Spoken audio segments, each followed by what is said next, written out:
And we are back. We are here for the start of the 2026-2027 season. Where's Locks? Locks is at the game. So this season, you're going to have to get used to seeing these two ugly mugs. But there's only one ugly mug, and that's me. Because you are graced by the man, the myth, the legend, LCFC Down Under, my partner in crime, Luke. Hello, how are you? Good, brother. I'm pretty hype, actually, to be honest, for this League 2 opposition. I'm surprised, but yeah, I'm feeling pretty good. Well, here we go. So it's first game of the season. Good afternoon, everyone who's here to join us today. This is actually a Carabao Cup game. So because of the World Cup, the fixtures are kind of screwed around. And we are going to be playing Northampton Town. We played in a friendly just a few weeks ago, beat them 3-0 in that game. Let's get straight onto the lineup. Now, for some reason, on the stream builder, they've got the wrong lineup there, but I've got the correct lineup here. So let me bring it up for you. Sadly, going all over Luke's handsome face, but here you go, Luke. Let me read the lineup to you, and you can give me your initial thoughts. So goalkeeper, Jakub Stolarczyk. Right back, Jadon Joseph. Hang on a minute. I've got the wrong lineup there. What an idiot. 1 second. Let me bring up the proper lineup there. Well, you talk to me. So Harry Souttar's in the team, and he's as captain. We've all got Jadon Joseph ahead of Bakayoko. What do you make of that? Hello? Okay, Luke is not listening to me. So, guys, what do you think? Well, what do you make of that? So Harry Souttar's in as captain instead of Ben Nelson. What do you make of that to begin with? And what do you make of Bakayoko as well? So I heard Locks touch on this in one of his recent videos in terms of Bakayoko, and I know that he watches the channel, I believe. He may or may not. I love Bakayoko. I want him in the starting 11 regardless. For me personally, with everything that's happened of Nelson and the potential for Souttar to still go out on captain or not, I would like to see him at centre-back. I've seen in their last pre-season, I know he identifies as the right back. The guy's a beast at centre-back because for me, Jadon Joseph, I'm starting to see a reoccurring trend here. And from everything I've seen from this kid, he looks very good. And I think he's only going to get better, Anil. And I think that he's kind of cemented his place. Now, again, this is just a cup game, but there's a few things. It's him and the man that's on the team lineup right there, Sammy Braybrook, I think are immediate starts. That's the first thing to me. What do you think about that? I would rather see Buddy at centre-back, but I think Joseph might have his spot now. Well, Jadon Joseph's got the number 2 shirt. So that, to me, you give your number 2 shirt to your starting right back. So there you go. That, I think, is the first big news for this season, that Jadon Joseph is expected to be our first choice right back this season. And to be honest with you, especially in the last game, we covered it in the analysis show, he's brilliant. So maybe that's not a surprise. As you said, great to see Sammy Braybrook in the team. He's going to be playing as the box-to-box midfielder. We've also got Will Alves there on the right-hand side, so that's good. Was Wes Burns going to start? No. Koulibaly started there in the last game, but he's actually on the bench for this one. So that maybe, let's get to maybe, there are quite a few negatives in my opinion about this lineup. So let's start a left back straight away. Luke Thomas is in the team. By the way, loving this comment. They're calling you Luke Grealish.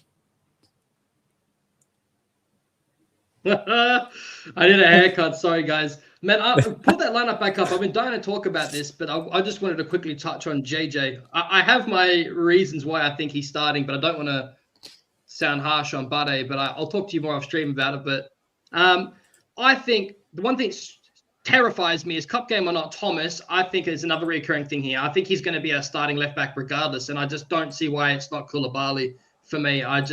Thomas doesn't look out of place in League One, to be honest. Donkey over Reed's probably playing up top again as the false 9. I'm not overly excited about that. And Mavididi starting, I guess you're not big on either. There's a few things, but I just want to ask you one question. I know I'm all over the place here. Do you think that Russell Martin doesn't think Page is ready? Do you think he's not going to feature as much as we would like, especially if the signings have made?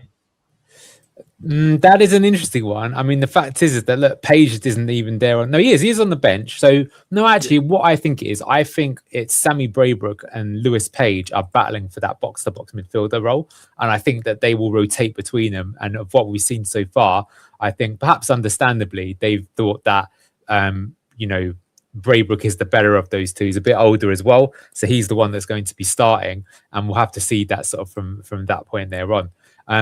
What is interesting, though, bring up some of these comments as well. Alves should be playing down the centre, not down the wing. That's an interesting one. But then if you were to do that, where are you going to put Sammy Braybrook? So I think this lineup, in my opinion, does make sense.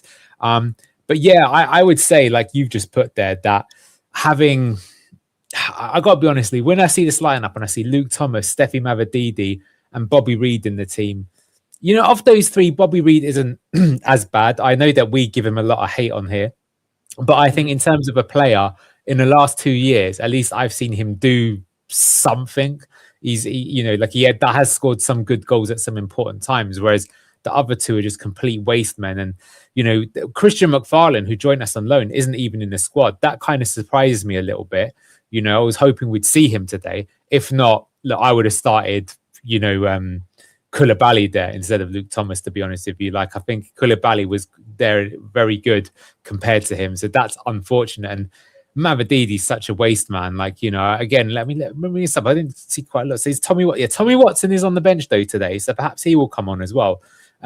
We did see earlier today, of course, that truly one of the signings of all time, Luke, Fran Viertes left the club, having never played a competitive game. So that means friend of the channel, Stevie Balser, is on the bench. So congrats to Stevie. Really nice guy. One of the few that had the balls to go and speak to Locks. I think he got absolutely bollocked afterwards for having the nerve to speak to BTG. But someone to watch out for. And, well, let me ask you, Luke, because, one of the big things is that, what do you make of Jakob? Because he's not the greatest, is he? And there is definitely a lot of, argument to say that he shouldn't be starting. I've got a good question for you, but first of all, shout out to Mr. Bowser. I love South Africans, so shout out to him for being a beast and speaking his mind, not being a bitch. I think that my question is, do you think Stolarczyk is going to feel more comfortable and more familiar for everything that he played under the season with Enzo, where we all thought he looked good and we all thought that it was almost harsh that Mads had to take his place in that season? We all remember that he stepped up, had that amazing first half against Birmingham, kept us in that game big time. We all thought, he's going to be fine for championship. We had a horrid game plan always in many variations of tactics and many managers and times after Enzo. Do I think he's good enough for League One? Yes. I think he's going to be more comfortable. We're going to have a lot more of the ball. He's going to be a bit further up the pitch. Yes, we're still going to get caught out. We all know it's going to happen. I think he's not going to be as bad as last season. I think he deserves a chance this season. I'm happy of him to stay in League One. Jakob, really? Interesting. Only for this, yes. I think he's with the fact that he's starting. Who else are we going to play other than Bowser? He's not going to be ready to start a whole season. We brought in Alex McCarthy as well, right? To be honest with you, I think you're right. He probably, of all the positions you've got, you'd think that even though he was bad last year. I mean, that said, the thing is that all right, Harry Souttar's in the team today. That kind of surprises me as captain as well. So, because I've got to say that's my one concern is that we're going to be playing the high line. How's he going to deal with it? I think in today, well, let's get some score predictions. So Joe said he goes 3-1 today. I think it might be 4-0, to be honest with you. What do you think, Luke? What do you think the score is going to be today and why?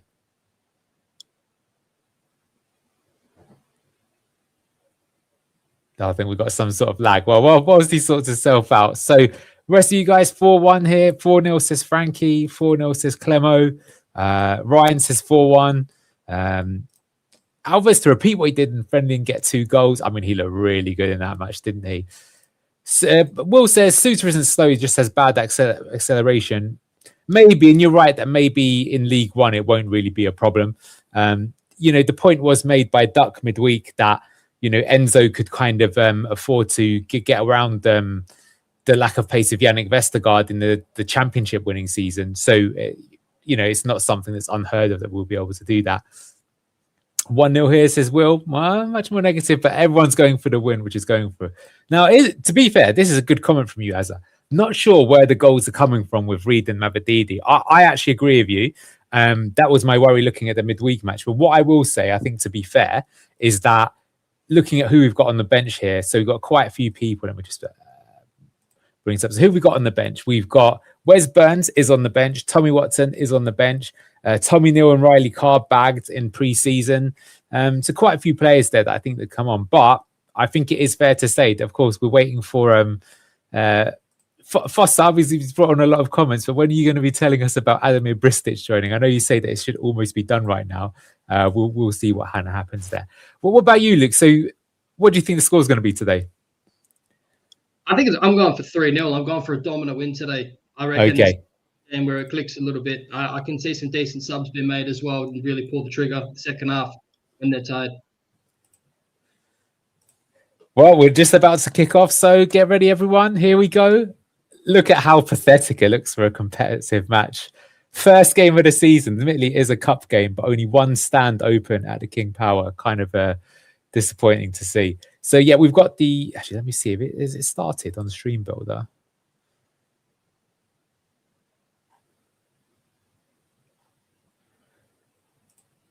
Good to go. Yep. Okay. I gotta say, being sports not a bigger full screen like this is fucking disgusting. What a horrid fucking ball that was! Northampton should have been 1-0 up already. That's incredible. Who was that? Oh my god! Who was that? Was that Let's see that again. That? Let me see. I was too busy trying to fix the clock. That was fucking honking from Suter right there. Well, there you go. That just shows you. What's up? He does not suit. Got away with it there.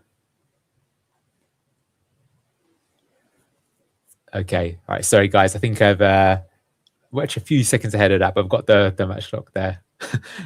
Guys, and was eating the chili pepper of Bristol Sheets 20 goals. Never happening, bro. I'm not making dumb bets like some of my colleagues here on Blue Tinted Glasses. Wow, do you know what though? Maybe that shows you that Russell Martin has got a bit of luck with him, because otherwise that would have gone in right away. Could you imagine? Brilliant first touch from Braybrook. Yeah. I wonder if Sutar is going to down tools if he wanted to have a move and we block it because of this injury of Nelson. Maybe it's possible. It was a better ball that time. Okay, now we're starting to get the possession game almost in there. We're moving the ball nicely here. This box-to-box midfield is paying off already. Not box-to-box, sorry, box midfield. Sacked. Stupidest fucking Luke Grealish talking at his ass.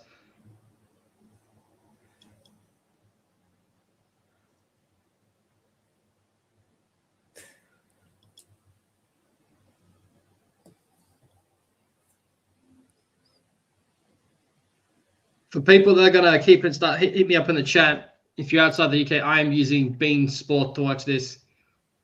And I think it's on Paramount as well. It just depends if what country you're in. Yeah, thank you for sorting it for us. Good to see it. So tell me what actually happened there at the start there. I saw obviously they were through on. Here we go. It was Suter. That is fucking criminal. That is so bad.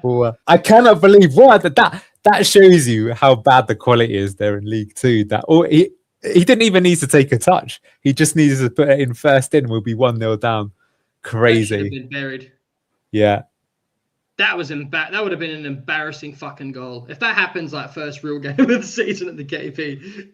Oh, well, look, I've said it before again. I don't think Harry Suter is fit for this type of football. So, you know, he might want to keep him, Russ Martin. The thing I will say, to be fair though, is that what he gives you is that when you're defending set pieces in your own box, having Harry Suter. Yeah, he's really well. That's interesting though. Do you push him up, Luke, in those corners? Because what if you lose the ball on transition? No way. Now you're probably right. You probably do put him up because he's not going to get back anyway. So you might as well have him score the goal. That way he can walk back to the centre circle, right? Rather than that's precisely why it's redundant for me to play Luke Thomas. He's not the fastest. He's half decent on the ball. He's not good defensively. I don't know why you don't play Woyu Koulibaly. Like, when you have pace, if you've got Woyu Koulibaly as your left back and you have either Bade or even Joseph, that's one thing with Bade 100% why you could see him being a right back and why that's the biggest argument for him if you're a pro Bade right back. Because he's paced to be able to get back and his physicality is brutal. So, King Locksmith, yes, Harry Suter is captain and he almost led by example by giving the ball away within 3 seconds of the game starting. I will say, I think Jaden Joseph and Sammy Braybrook have already started well. They look like they've picked up right from where they were last time round, which is nice to see, Luke? Corner here then. Yeah, look at that. You can see the big Aussie there coming up. Harry Suter there. Is he going to make amends?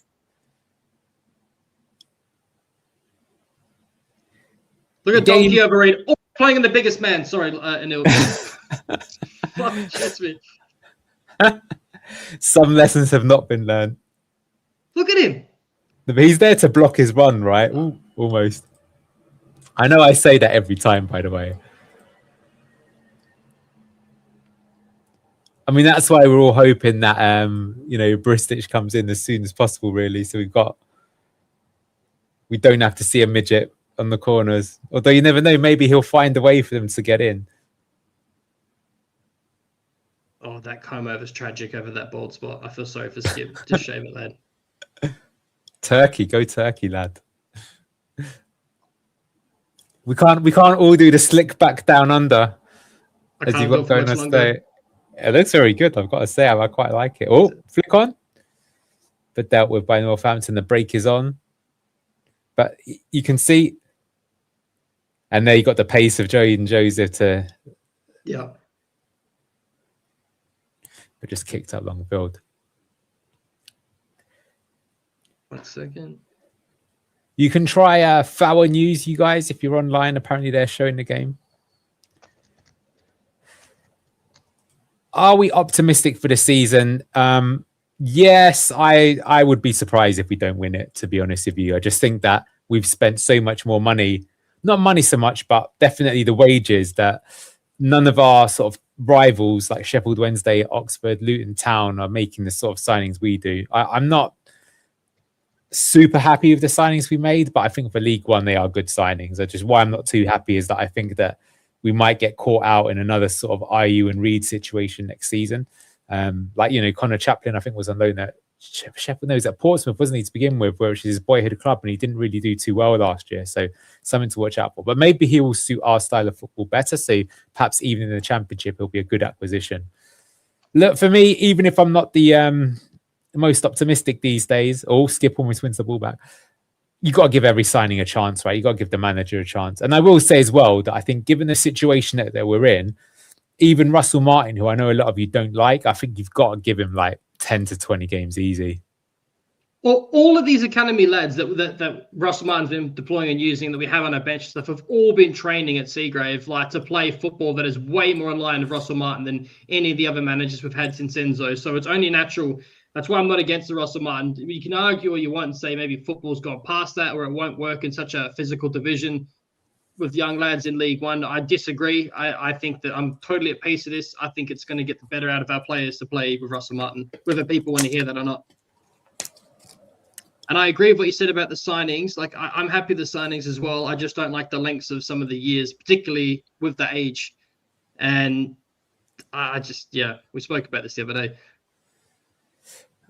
That said, I've got to say, I do not think we've started this game particularly well. After a little early spell there of dominance, I think we haven't yet got like the full throttle possession game going yet. Maybe the guys are feeling with nerves a little bit of it being the first game of the season. Because I will say, Luke, that I do think a bit like under Enzo, the crowd will get restless, if we don't score for a while, especially if all they're seeing is passing, and no like attempted shots, Yes. Immediately, Yak was way further up the pitch. Yeah. I mean, obviously, I think... Go on. No, I wasn't going to say nothing. No, I mean, I was going to say that just like the Enzo season, I think you've got to be patient. And I think there might be a lot of games where, we may not score goals till the 60th or 70th minute, and then we might start, battering them.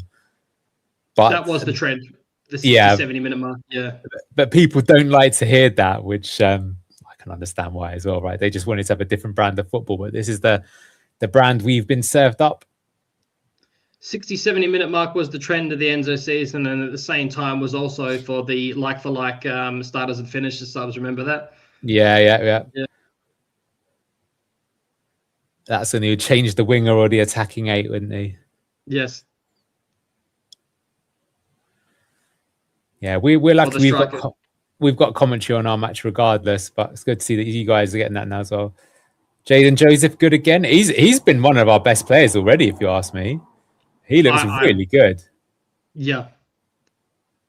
Wow. I mean, I know Locks loves Balealuko, but you do have to say that Jaden Joseph just looks really composed. He's very composed, intelligent on the ball, always in the right position, on the ball and off the ball. with pace, and he's looked decent in the ball. Look at him, he's shouting. He looks confident, man, and he also looks like he's playing like older than he is. He's playing like the other JJ, exactly. When the other JJ was good, although you could say he's good now because he's in the Premier League. Good ball. Nice. Unlucky there, cut out. Ball to Braybrook. Modric just got his eye from down. Jash, listing from the ground. Ridiculous to price the tickets at £20 and have 3/4 of the ground empty. Surely make it a £5 and pack the ground. Very well said. I mean, you know me, I hate the regime, I hate them with a passion. Think, you guys, I know you love your football, but it's something to think about. You know, there's one way you can protest as a fan.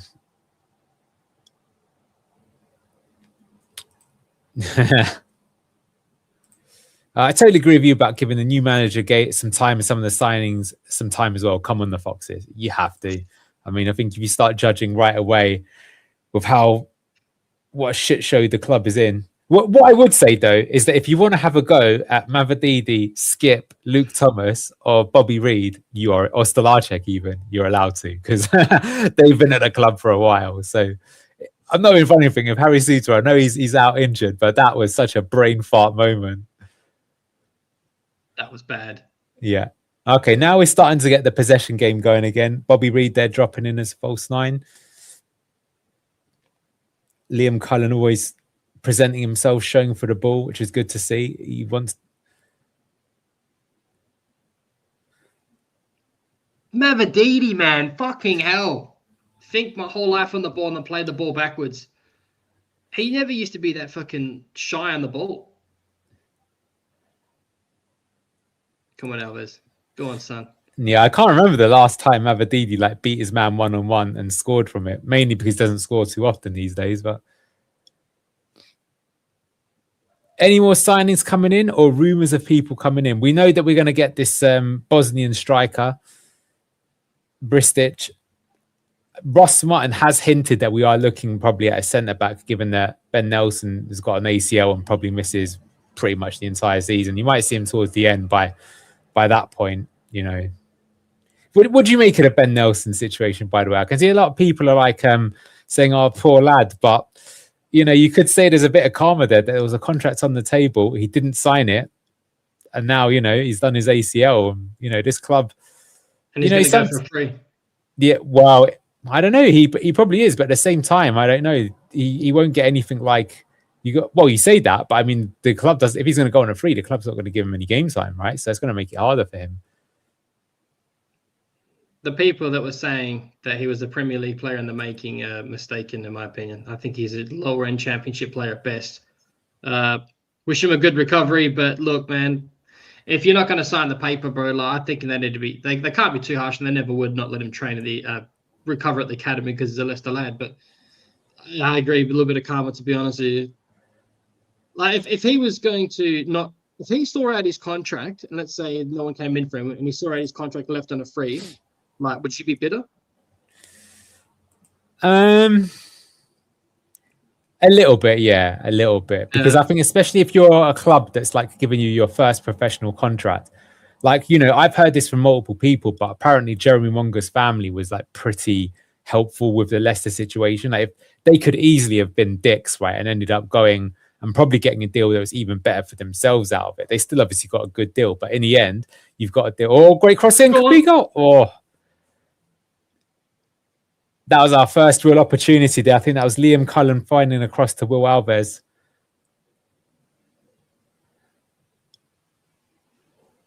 We've got a proper Welshie doing the commentary here, by the way. It's making me laugh. Yeah, that was from Liam Cullen with his left foot. I've got to say, I've been pleasantly surprised by Liam Cullen, actually. He's definitely not an out-and-out striker. He's literally today he's playing as more as the support striker, attacking 8.5, you could call it. But I think you can see he's getting involved in the game a lot. I think if you look at his positioning and off the ball work, it's pretty impressive. As I did on the analysis show, I don't think his finishing looks particularly brilliant, but I think he'll be a good addition to the squad, especially at this level. Cross in. Let's go! League Two, baby. Yeah, Caleb Okoli. That's the first goal of the season. As soft a goal as you'll see, but we'll take it. Luke Thomas with the assists. Haters in the mud. So corner, Luke Thomas takes it. And the King Power FC go mild in the stands. Do you know what? Maybe he who shan't be named, when he was talking about Caleb Okoli getting 10 goals, he meant this season. Maybe Voldemort was right. I can't believe that's gone in, though. I'm sorry. That's absolutely horrific. Yeah, that's absolutely horrific. You got to remember, to be fair, though, that this is worse level than League One, right? Because these guys are League Two. I know, but I felt like I could have had like a drink and gone to the toilet by the time that ball went to the keeper. Yeah, well, look, you got to call it as it is. They've literally missed a chance where they were 2 yards from goal and all they had to do was kick it straight. So they missed the easiest chance you've ever seen, and they've given away an absolutely awful goal there. But now that's brilliant for us, though, because we've got the early goal. And I think with possession-based football, I mean, I think it's going to be a big score now. And I think what's good, Luke, is that means I think almost inevitably second half you'll get to see a lot of the subs, which is good because a lot of players that we haven't seen Tommy Watson yet. We haven't seen Wes Burns. I think they will come on now because the game will be wrapped up. Opposition or not, if we dominate them, like you said, we go into that first round of League One confident. Yeah.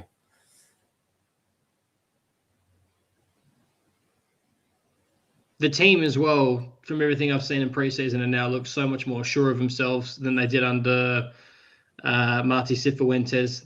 They look more confident. Yeah, the more that you look at like comparing coaches, you can just see that Marty was an absolute fraud. Like I hate to say this, I think he's worse than Cooper. There's a strong argument for that. There really is, because I just thought he just didn't know what he was doing. Whereas, I know not everyone's his biggest fan, but I said it quite a few times. You can see already that the coaching style from Russ Martin is very clear, Yeah, Marty's in there. Go on. Sorry. I say Marty is in the MLS now. I'm not sure how he managed to bag that job, to be honest. I wouldn't be surprised if he gets sacked from that as well. Who cares? It's MLS. Yeah.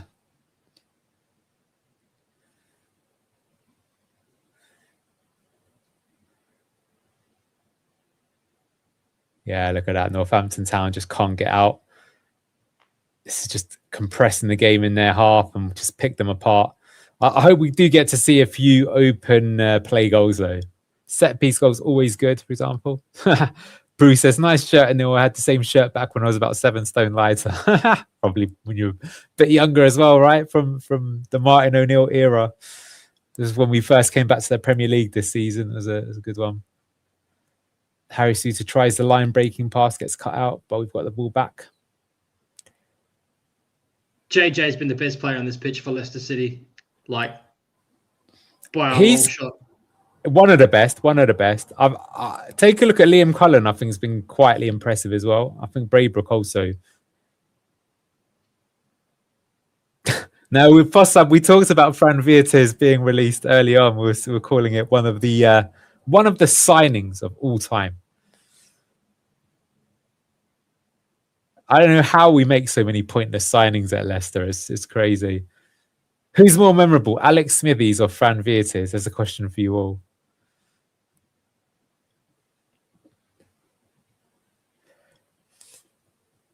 Hello, fellow Foxes. It's going to be a great season.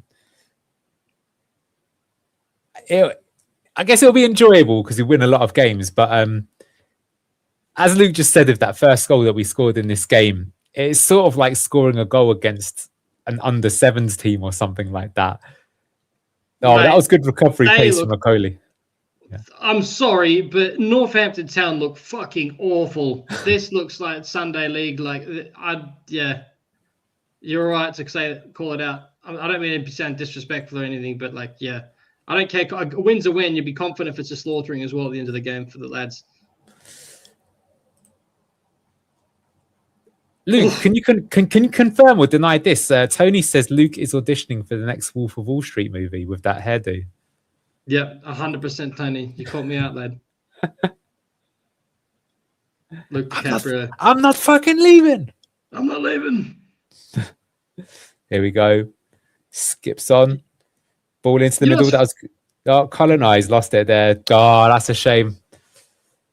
That's what happens when I call a player saying they've done well. Just gave the ball away there. Every single time we've given the ball away, we've easily won the ball back. It looks like it's like, you know, when you play someone at FIFA and you just fucking absolutely like destroy them and humiliate. I feel like I'm watching right now. Big brother plays little brother at FIFA. Maybe, but I think it's fair to say that we haven't looked that good yet either. But do you remember the silly shirt with the crisp on the front? I don't remember that. Someone sent me a picture in chat if you know what that is. We could win this with 10 men. I think you're probably right. But we still haven't got that kind of fluency going yet. I think the one disappointment I would say is there's a lot of misplaced passes. But look, it's pre-season, not pre-season, but it's early on in the season. You'd maybe expect that. Look at that there from Alves, right? The idea was good, but he's just lost the ball. Whereas once everything clicks, he plays that ball, finds a man, and you're going to have a shot at minimum. The better you get with your ball placement, the faster you can play the game. Yeah.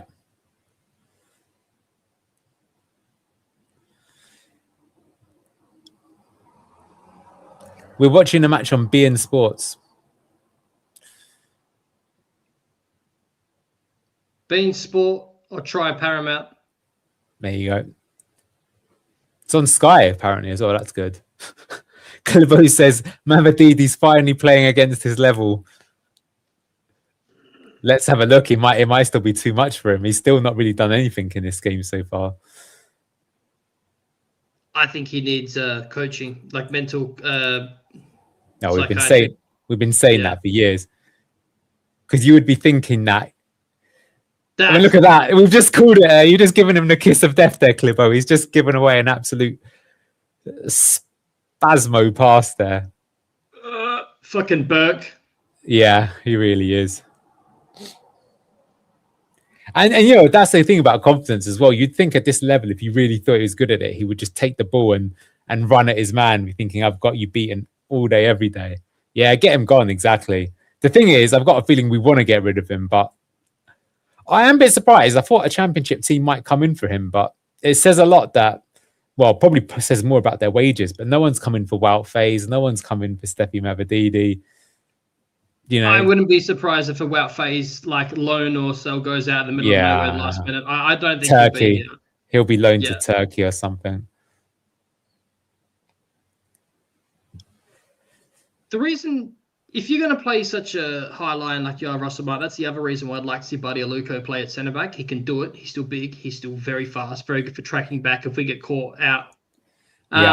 Sutai immediately looks very uncomfortable looking at this position. He doesn't look sure of himself. He doesn't look confident.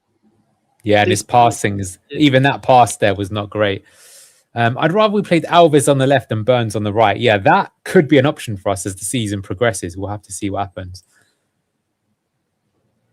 Or you could even, you know, for this game, I would have been tempted, like I say, to have started Koulibaly. I think Alves in front of Koulibaly is the right call, but you could have maybe put Woyo as the left winger there.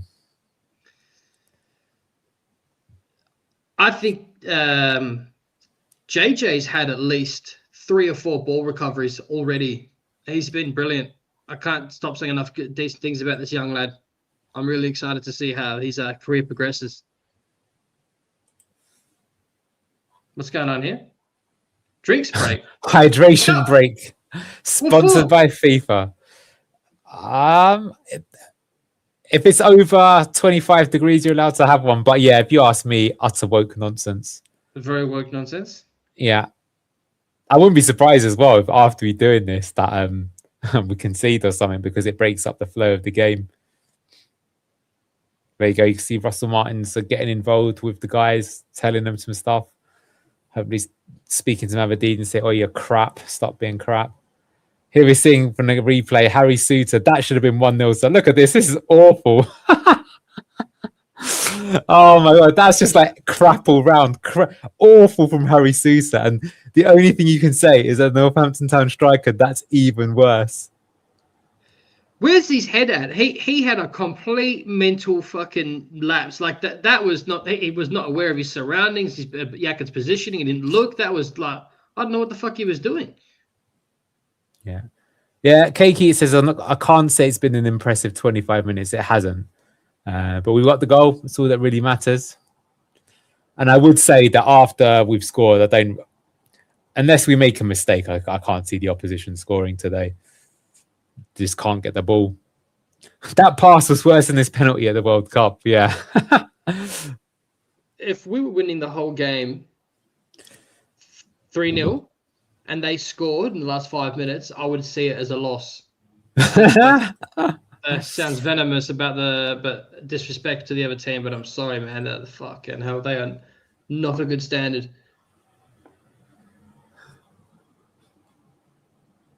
I've just seen Locks in the crowd nailing a pucker pie.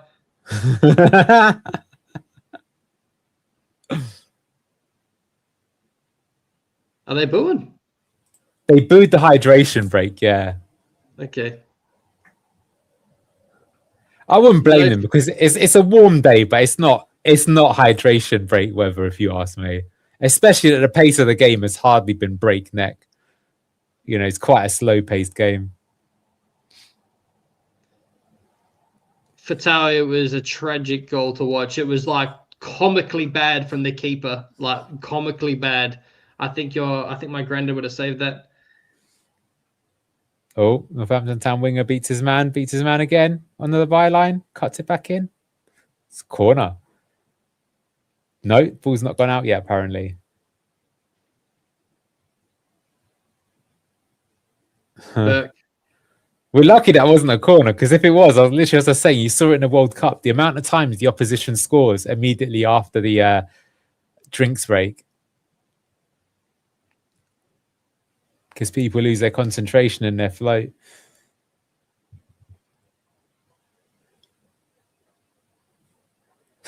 Our players will have PTSD from the hydration break booze.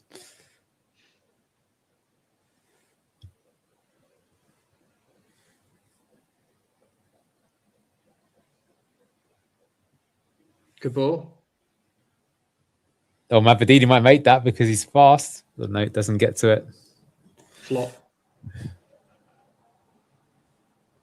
Yeah, of all the players that that we want gone, I actually think Mavadini will attract the least interest.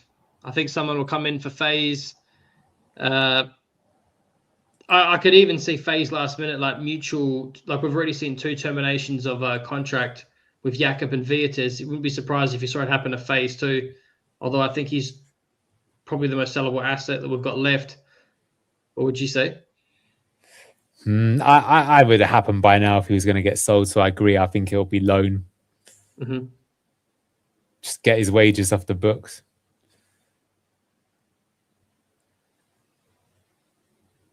I do appreciate that people saying that he would be good as squad option, but I think Martin's done the right thing in not having him in the squad at all. Just, you know, there's no point starting the season and having people already.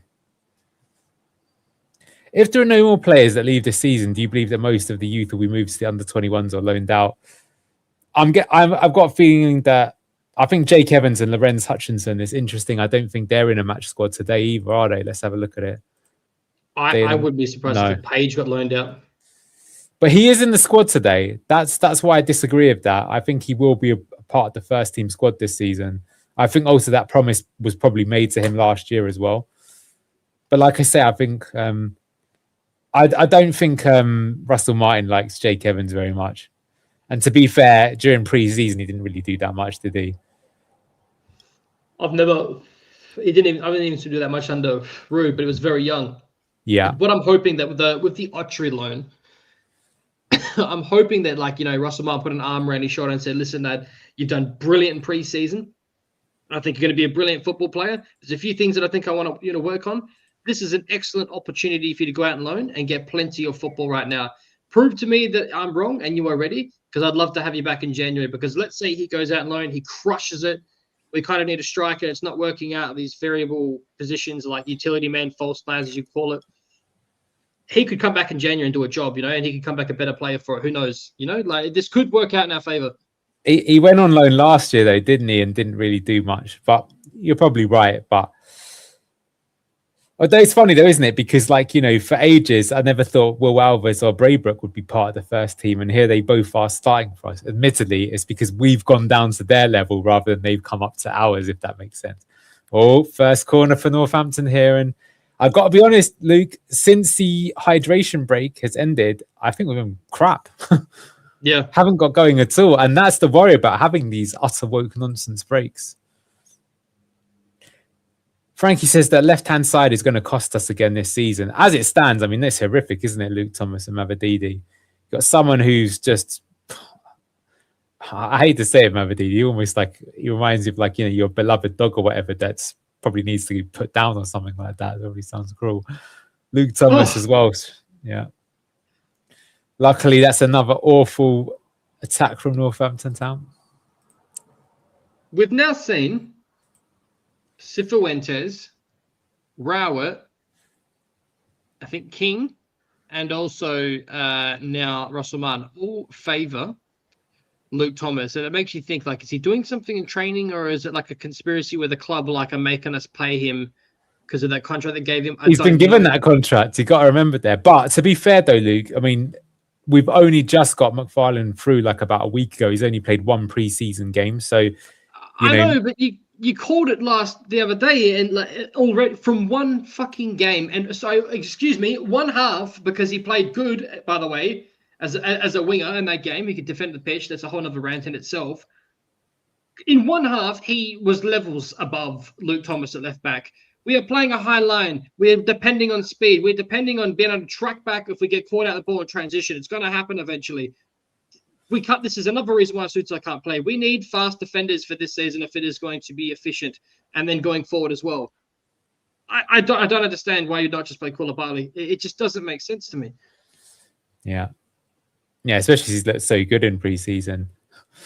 Joe says, you did say we could win with 10 men, and with Steffi Mavadidi on the pitch, it's like we are playing with 10 men. So, and we're so depleted with attack with Mavadidi at the moment. He is that gun shy and that negative on the football, and devoid of making a quick decision that it slows the ball down and it gives a chance for the whole other team to get set back up. I think it's nearly redundant at this point playing him. Yeah, look, you got to say as well, though, is that if you take the goal out of it, we've actually made nothing at all. The best chance we had came what gave us that corner when Liam Cullen crossed into Will Alves. That's what went out for the corner, which we scored from. But we haven't really made anything in open play. And since the return of the drinks break, I feel like the guys aren't at it at all. Passings. Well, that's actually good from Mavadidi. Foul that time. Wins the football. Yeah, you guys, that's a good question. Never seen the drop off like Mavadidi's in terms of Leicester City players, even players in general. I mean, he obviously wasn't that good, but he definitely was one of the better wingers in the Championship, wasn't he, when we went up? He obviously wasn't as good as Vital or Somerville, but he was probably in the top 5 that season. So it's crazy that he's gone from, because last year, you got to say, he's probably in the bottom 5 wingers in the Championship, right? He would look decent after having a spell on the bench, and the few times that Rube would bring him in, you'd be like, why is he not playing? Yeah. Seen donkeys and turtles in front of him. But I think I called it the other day. I think the loss of Keenan Dewsbury Hall playing alongside him is a massive reason of his decline. The funny thing is, though, he never seemed to like Dewsbury Hall, did he? So wasn't until late in the season when I started to work better, hey? Yeah, maybe he secretly did like him. One of those begrudgingly, he had respect, he just never showed it sort of thing.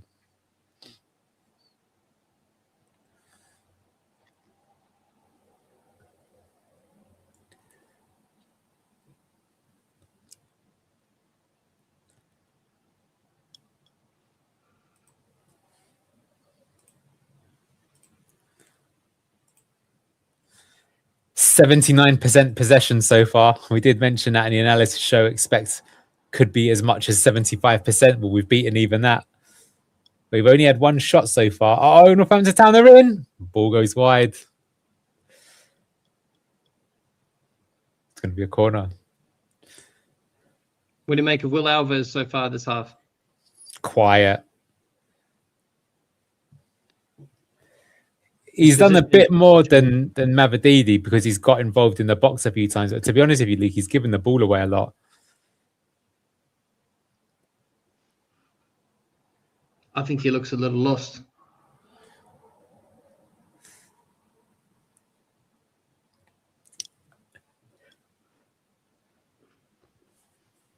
I gotta say, the way that this second quarter's gone, it wouldn't surprise me if they bag here. Yeah, he's not a winger; he's a number 10, and he's sort of. There we go. Yeah, of course. Did you hear that comment? Yes, I just started Marked by laughing. Bobby Donkey over Reed, the biggest lad in the set piece. Lucky he's League 2 quality. We should have lost another goal there. Josh says, reporting from the ground, this game is putting me to sleep. Yeah, I'm wondering about you guys that always backing King Power because you guys hate this sort of slow pedestrian football. What do you reckon Imran's thinking right now? He'd be hating it. Exactly. I wonder what Locks is thinking of it as well. How was that wide? Goes to Braybrook. He would be screaming about Mavididi live right now. Braybrook lose the ball easily. He's started well, Braybrook, but he hasn't really been good for the last 20. Good from Alves to win the ball back, though, to be fair. Bobby Reed crowded out. Yeah, he goes down crying, but that was just an easy loss.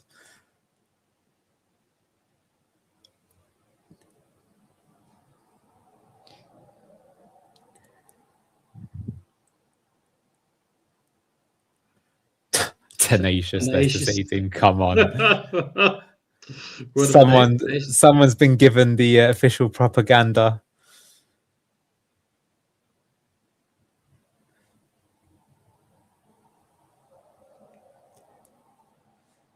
Skip's been pretty good, I think, actually. And they just said that he's given the ball away, but are we going to win it back?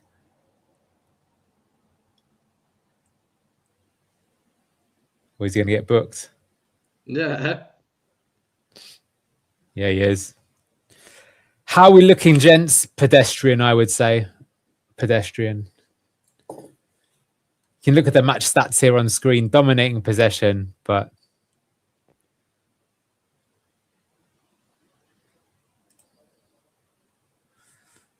Cullen's been quiet as well. To be honest with you, everyone's really been quiet.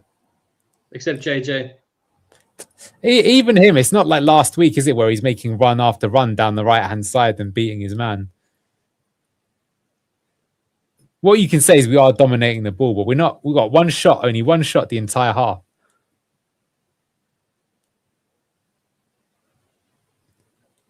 So the thing is the way that the game's going right now, it's I thought especially getting the early goal, we would dominate and we'd be a couple up by now. We're not.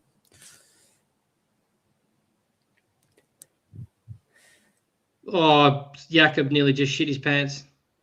Well, we know we're going to give some goals away this season doing that. We always did a couple of seconds in. But look, we have generated the ball out by doing this.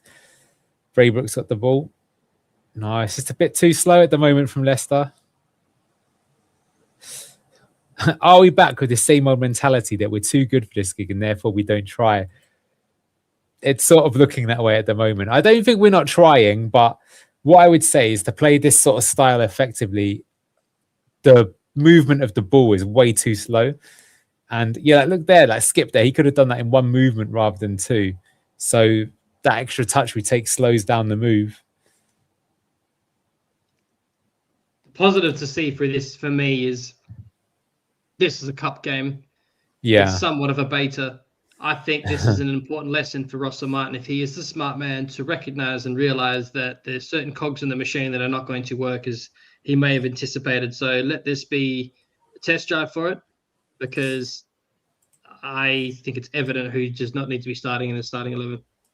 Yeah, King Loximus, listen, I'm with you. This is why I said that I could see why they went for Russell Martin, but I think that football has moved on from just like the completely dominate possession. And, it'd be better to be more direct, right? And, Salt's bit here as well, it's the issue of 90% of the possession style managers. We move the ball in a horseshoe from right wing to left wing, and we do it at such a slow pace that the opponents just form a deep block. Exactly. And it's not even that hot a day. Like, I mean, I'm surprised because during a drinks break, what you should have done said there is just faster, speed it up, get the ball moving.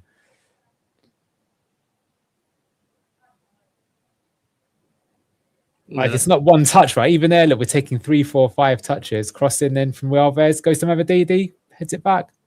Cullen with the... No, that's Thomas with a strike even. Pig. Yeah, we don't have any wingers, but we're not really trying to beat the man. That's maybe a bit of disappointing, right? When we do work the ball out wide.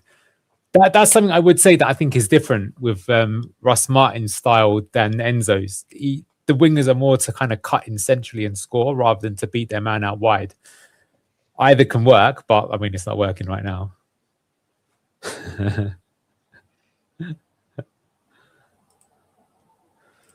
Why does their manager look like a fucking pharmacist? Like a what? He looks like a fucking Aussie pharmacist. That's what they look like, that coat with just the buttons down the middle, the black pants. I mean, maybe he is. You never know. Maybe if you're a League Two manager, you have to get a part-time job. We had a famous coach at the Aussie rules team that I support in Australia, right? He was like a fucking ruthless defender in the 90s. He used to fuck people up like savagely. For the Aussies watching, John Worsfold, you know his name well.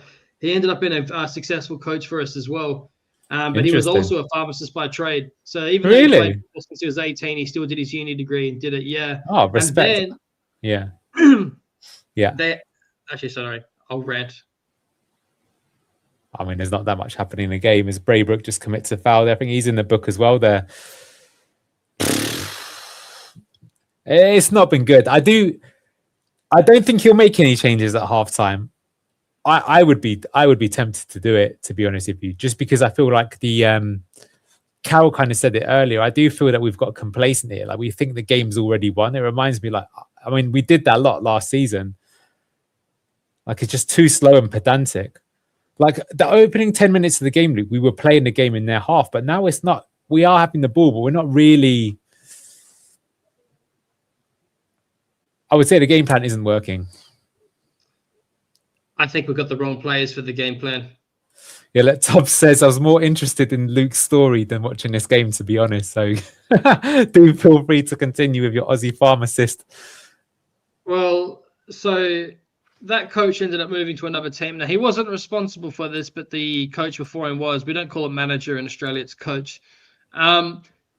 They had a drug scandal at this club, Essendon, where they had been taking a heap of like peptides and like funky different like supplements, and I think a few SARMs as well, if you know what that is. I think it's selective androgen receptor modulator. It's kind of like a steroid, but it's not. Anyways, the whole team got docked a heap of points, and like it was evident as well, like just after preseason, they all just rocked up and looked like 15% bigger. It was nuts. Wow. I'm pretty sure that has happened even in professional football. There was a big rumor, for example, that Juventus, when they had Zidane and Deschamps, they got to 3 Champions League finals in a row and they won one of them. But there was a rumor years afterwards that their squad was on EPO. And that was around the sort of like time that like Lance Armstrong was winning Tour de France and stuff like that. Calibo says the drinks break killed the game. I think you're right. EPO. That's what I hated at the World Cup as well. It did it so much, didn't it? The World Cup, that you have the drinks break and it just kills the momentum. Oh, look, why are there a lot of empty seats in the stadium is because a lot of people realize that King Power are not right and people are protesting and staying at home. That said, if it was just a usual cup game, you would also expect there to be reduced attendance. But it's a Saturday. It's lovely weather. It's first game of the season. You know, if things were better, you would see a pretty packed house, in my opinion. Oh, Jaden Joseph. Oh, poor first touch that time. Crosses back in. Alves with the ball. This could be opportunity.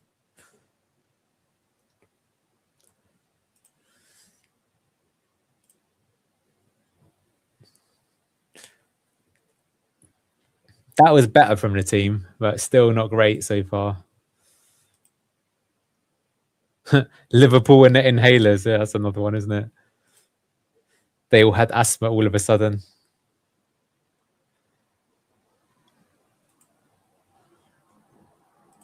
I sold a nil here. Wolf tickets of cordyceps mushrooms. They did not live up to the hype.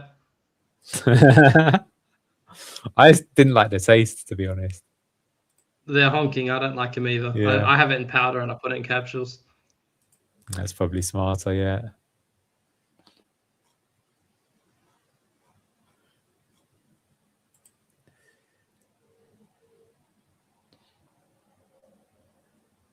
Yeah, I think athletes, man, should just be allowed to take I think they should just be allowed to take whatever drugs they want. You just get a better version of football. You have better athletes. I can fuck it. Just make an open field. Didn't they try that in America recently with the was it called Extreme Games or something, where they allowed like juiced up athletes? I didn't see any of it, but it's an interesting concept. Oh, ball given away. Man, this has been honking, man, from Leicester. It's been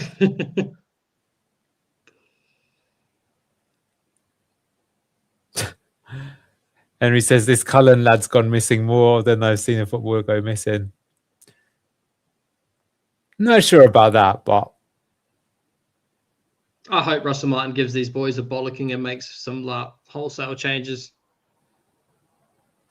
It's funny because you'd think when you have so much possession that you must be like dominating the game, but the weird thing is that it doesn't feel like we're dominating the game to me. Do you know what I mean? It's like we're not seeing like, you know, the midfielders taking it in turns and like they're completely camped out and it's sort of desperation blocks.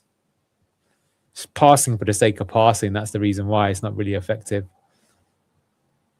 What changes would you like to see at halftime? Go on, Luke. I think Alves is going to come off for Burns. I think is both the Ipswich lads on bench? Chaplin's not in the squad today. No, he's not. Okay. I think Burns is going to come on for Alves. I think Cullen's going to stay on. I don't think Alves looks fit enough yet. He was hauling. He was huffing air, something fierce before. I want Luke Thomas off. I 100% want Mavididi off. Just the question is, I think Luke Thomas might stay on, to be honest. And I think I wouldn't be surprised if you see Warrior come on the left wing for Mavididi. That was a chance for Northampton. I could see Braybrook coming off as well, to be honest. He's been a little off at the second half. I think both Braybrook and Alves together have looked...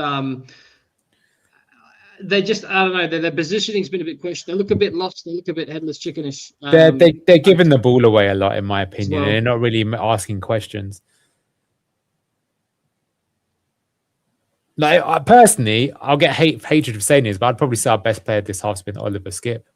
But just because he's done what he's been asked to do. But that's not a good thing if you're trying to win the game. JJ. If you're pivot. There you go. There's your JJ's just honked the ball there and given it away. You know, he had to clear his line. He did start off good, but he's like Libbo said, there hasn't been a single player really who's been good since the drinks break. I did see there that they were the Russell Martin was trying to get them to play the ball faster when the ball goes out of touch to speed up the pace of the game. That's something I noticed that Spain did quite a lot during the World Cup as well. And when teams were like properly camping, they were like, okay, speed up the play. But that's my biggest disappointment. I think it's just way too pedestrian. And that's it. End of the first half. Leicester lead 1-0 in an extremely forgettable first half, if we're being honest. Caleb Bacoli with the goal from a corner. One of the softest corners you'll ever... Well, not a soft corner, a soft goal to concede, but we'll take it. And Leicester very lucky not to have conceded after 20 seconds in the game, thanks to Harry Souttar's awful pass. But Luke, there's your first 45 of the season. Are you thrilled to be up at probably 3 a.m. Australian time to see this game? Or are you thinking, Christ, I wish I was asleep right now? It's not too bad. It's getting a little late. It's nearly 11 o'clock. It's 10 to 11. Started off the first 5 minutes, 10 minutes. I thought, there's a little bit of exciting. I thought it looked half decent on the ball. The box midfield was working, and we just looked levels above. They looked really poor. Other than that moment with Souttar, as you already covered, which was fucking horrific. I don't know what the hell that was. That was a bad mental lapse to have, lad. At his level as captain, you cannot be doing that. But he was all right for the rest of that half. But for me, as I just mentioned, of Braybrook and Alves, looked a bit off it after that drink break. It really did kill the game, particularly those two. And Mavididi. But passing for the sake of passing towards the end of that game. As you mentioned, high possession, but nothing of substance. No eights crashing the box with a run from the winger and attacking the keeper. Nothing even to give for a second effort because of that. So there was just basically no real scary threat, probably a very low XG. That goal from Macaulay, I'm glad he scored. He got it. Decent delivery from Thomas. But, mate, any keeper in League One or any division for that matter should be saving that. I'm sorry, but yeah, I'd be disappointed to concede that playing on a Sunday with my mates. That's an awful goal to concede. I hope this attitude doesn't persist. Chaplin said that we have to be humble this season, and I agree. Matthias says, all right, lads, perfectly boring first half beyond the goal. He also says the Suter-Okoli partnership is just as terrifying as predicted. What do you make of that, Luke? Because I agree with that as well. You go say what you were saying about Suter earlier. You said something in the first half that I agree with, actually. Okay, so first of all, people are not going to like to hear this. You can see why that Okoli is going to be the first centre back on that team sheet for the rest of the season. He's not going to get a move. No one's going to come in for him. I think he's Russell Martin's preferred centre back at this club that's available purely because of his pace. He can play on the ball. He's very, very scary, and he has Bozo in him, but he was actually not honking the half. However, for Suter, who is obviously objectively, arguably a better player than Okoli, not in a Russell format, he's not. He wasn't awful other than that first pass that he made, but he does look extremely uncomfortable. He looks a little confused. He doesn't look comfortable being that far up the pitch, and he looks like he wants to get rid of the ball as soon as possible without even thinking about it because he just feels like he's in no man's land. That's the vibe I'm getting. I could be reading into it too much, but that's what it looked like to me. I think that's fair. Now, here's an interesting comment from Boho Records. Says, this is sodding dire, lads. I watched several games in League One last season after I realised we were going down, and I think we're just a mid-table team in this division, and we as fans aren't as good. I mean, that's fair, because I've got to say that my predictions, stuff like that, come from the fact that I don't really know what the level is like down in this division. So I've kind of made my predictions based on the fact that I think we've got the most expensive squad and players that have played above. And every time we have played in previous years, opposition from this division, we've looked like a class above. But that is interesting. Matthias as well goes, they opened the wrong stand for the atmosphere. This is where the prawn sandwich brigade play. Yeah, I mean, you kind of see that.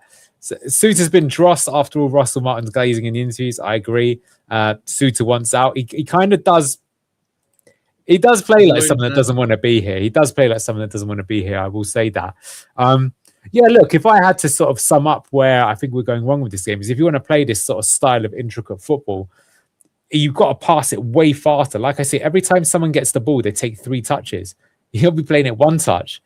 That's how you break down the low block. If you give them time to get back into shape, you're not going to have anything done. And this is a big worry, though, Luke, because supposedly if we've got all these players that are used to playing this sort of style, why are they taking so many touches? Like Will Alves was, I think, criminal in that regard. Still doing the thing that Brendan Rodgers used to have a go at him for, which is taking like 4 or 5 touches rather than playing it first time. Yeah, we just slow the ball down whenever we get it, where you should be looking to first time. Like the once or twice we did actually play it quickly. So it was a little move. We did a couple of touches.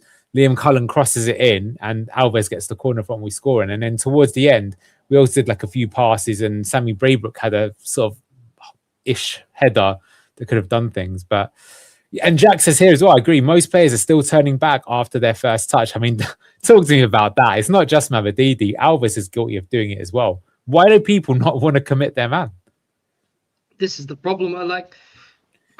Is it they're not confident in the eights? Is it they're not confident in the wingers? What is it? Why is that? Like I thought the first 5-10 minutes of the game we were moving the ball like quick. It wasn't like elite Enzo level, but it was faster than what we saw after the drinks break.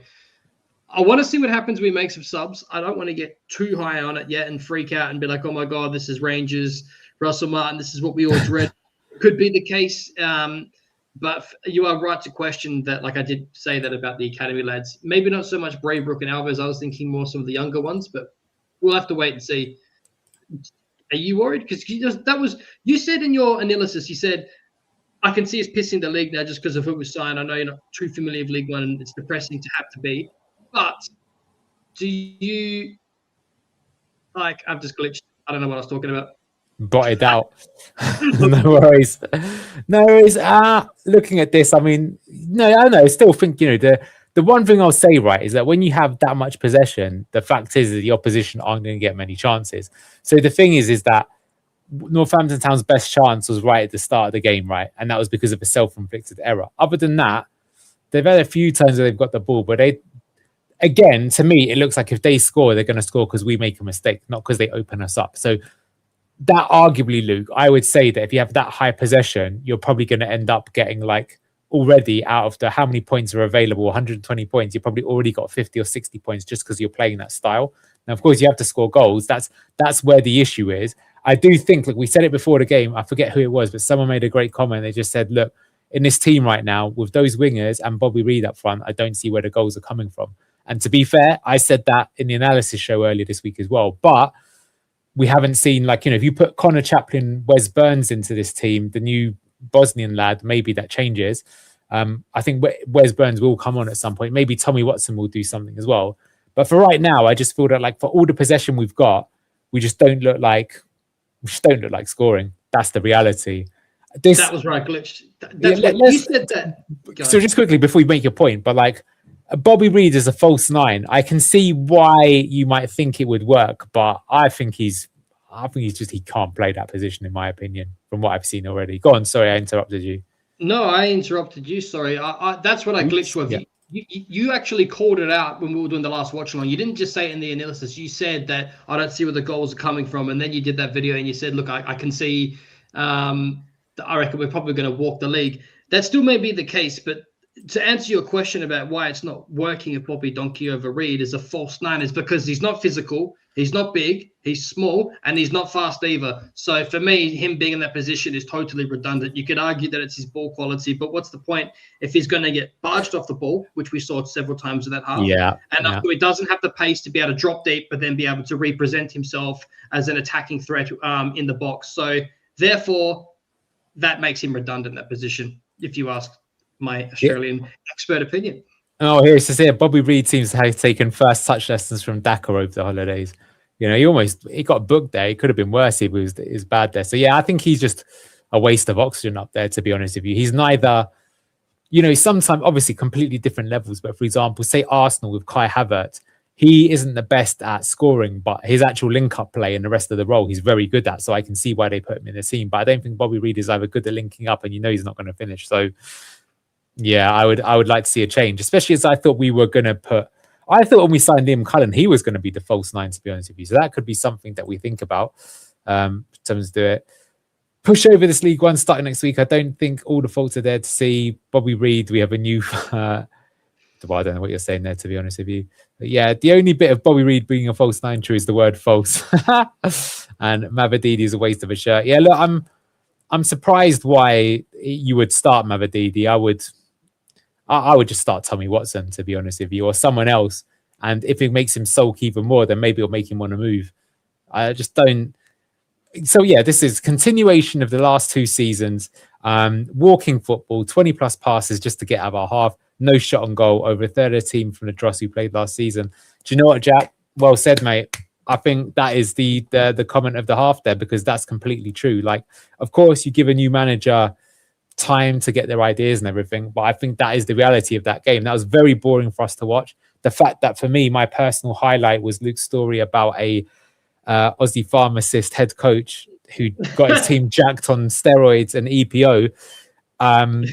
It says it all, really. And of course, look, I mean, to be fair, Luke could tell you a story about anything. It would probably be my highlight, but you know, it does say a lot about the football, doesn't it? And do you know what I think is disappointing, Luke, is that the last couple of friendlies against Malaga and Genoa, I actually think we look quite good.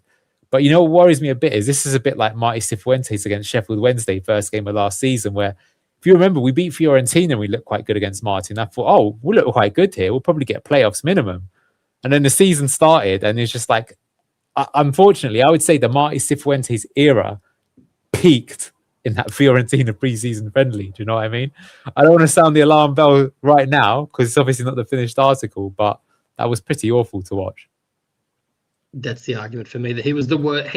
I thought it was painfully clear, like immediately, particularly some of the 11s he was pointing out, that this guy has no fucking idea what he's doing. Anyways, I don't want to go down that rabbit hole, but yeah, that was a bit boring, and that is going to happen. I'm just going to drift off. If I get bored, I'm just going to start talking weird shit, and I've got to remind myself I'm trying to do a watch along for a football stream, so my apologies. Some other scores from the Carabao Cup. There's a whole feast of fixtures. West Ham are 2-1 up. They were 1-0 down against Portsmouth. They're obviously the big dogs of the Championship this year. Burnley, I saw, were losing. Let me see if I can bring that. Yeah, Burnley are losing to Notts County, and we're playing Notts County next. So, that's going to be a bit of an interesting one, isn't it? We'll have to see here. Comment here. Good question to you, Luke. Do you think he's playing the old wood as a courtesy? Define old wood.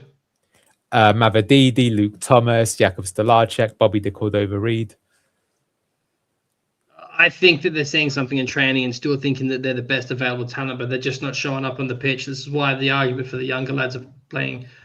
I don't know. Do you honestly think that's the case, Carol? Like, and if you do, then explain why. Like, I don't think if you're a manager that wants to succeed, that you'd want to do anything out of courtesy, because it does nothing for your career to move forward. Like, let's have it right. Russell Martin, like, obviously wants to be here, but he'd be looking for his next big move, hopefully.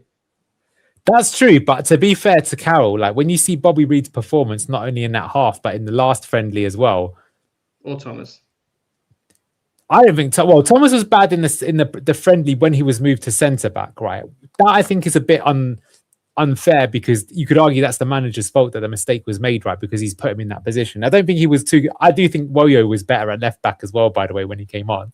Yeah. But that I feel like that's a little bit less controversial, right? But I think like Bobby Reid, he literally hasn't played false nine before. He is being played there, and he's stunk.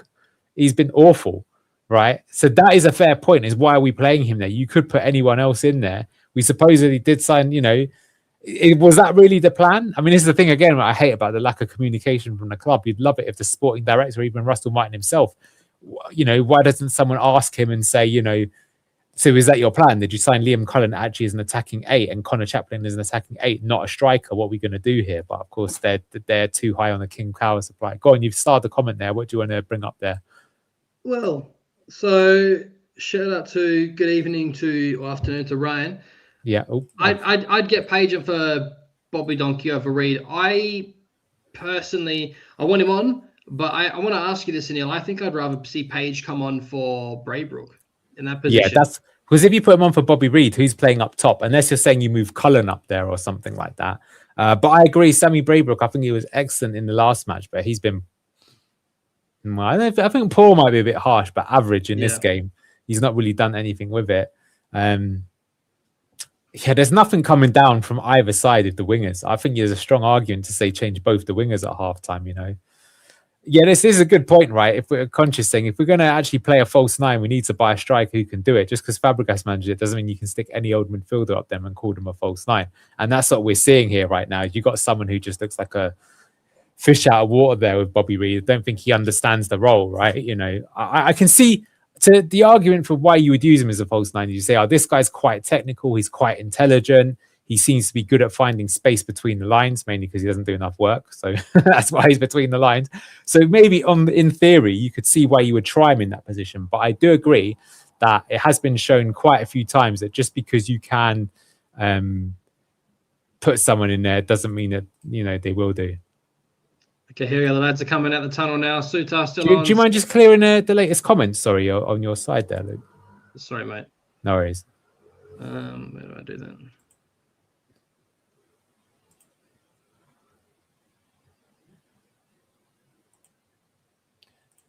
All right. Doesn't look like there's been any changes at halftime, which is hopefully at least he's got into them a little bit.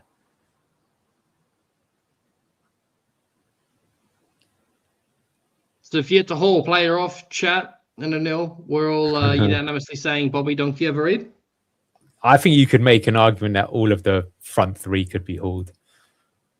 Even any of the front five, to be honest. But I think especially the false nine and the wingers, I don't think have turned up yet. Buzz here. 0.22 XG against Northampton. Yeah.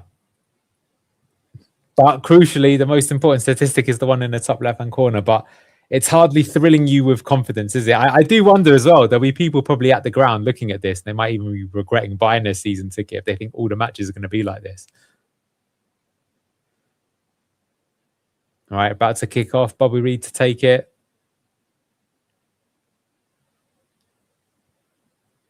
And we're away.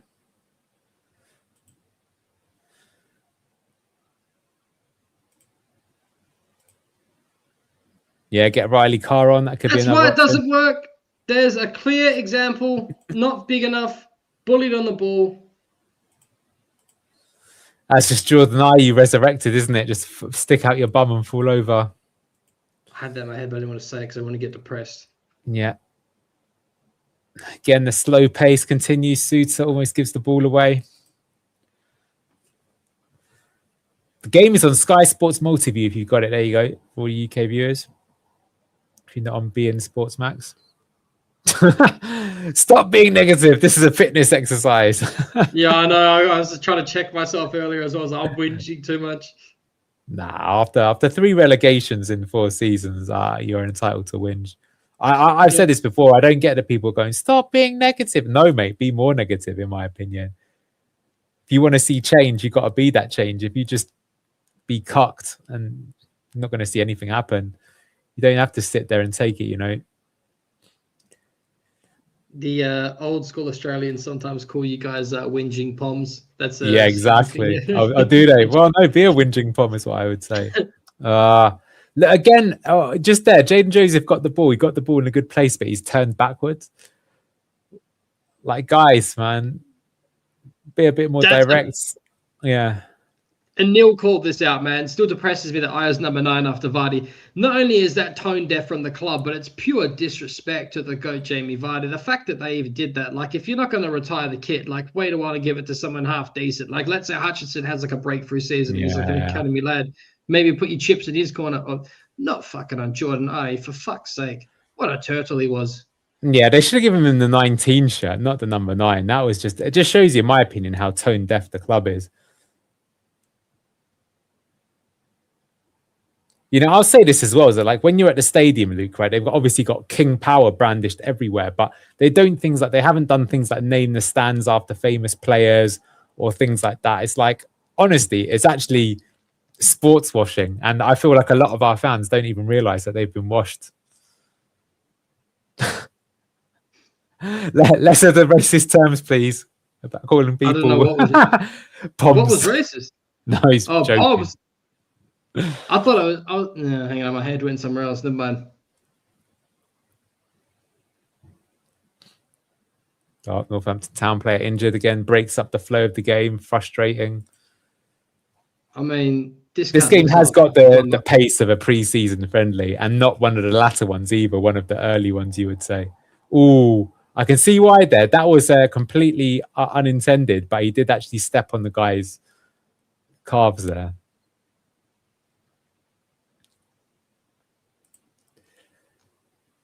Oh, Burnley have equalised against Notts County.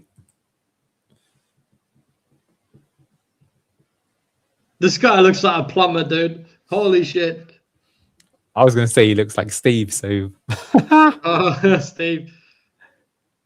So what's Steve doing up front for Northampton? I know he was at the game, but didn't realise he was on the pitch. What do you make of the Russ Martin drip check there? It's on point. On point. Man's looking handsome.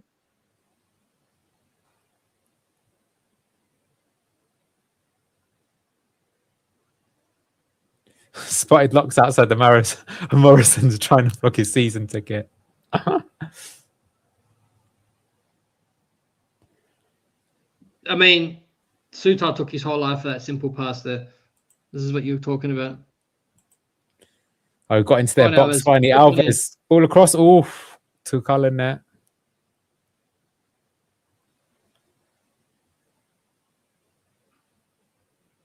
Sutar's like, my bum cheeks are like gaping open this far up the pitch. He's terrified.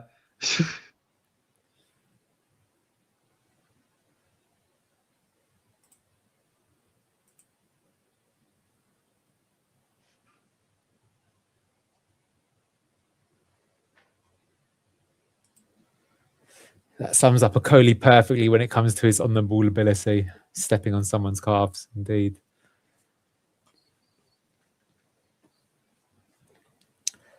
I do feel, Luke, though, if this is going to be what the games are going to be like this season, it is going to be a tough watch, isn't it? Yeah, this does concern me a little bit, to be honest. I was trying to be positive earlier. Maybe I got a bit too high in my Russell Martin too early for this level, but this doesn't Coley fill just me. blasted it into row G there, having an attempt. I still want to see what happens when Burns comes on. Do you know what I've got to say at the moment, though? I feel like the attacking eights aren't really doing enough. But let's see. Cullen's picked up the ball here. And there you go. There's the good example. Just gave the ball away there. Couldn't slot in Mavididi.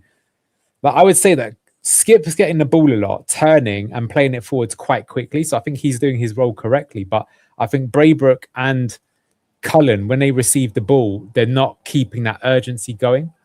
You know, getting us back to front very quickly. They're slowing it down with some poor touches. Man, Fox says nothing new in Neil. It's been a tough watch for 2 to 3 seasons now. Indeed, it has. That's why I think a lot of us were hoping, though, that there might have been at least a change in the style of play. Because that's the thing. I think what's frustrating is not only that, you know, we look fairly mediocre as being polite, but it's the same kind of mediocre, you know.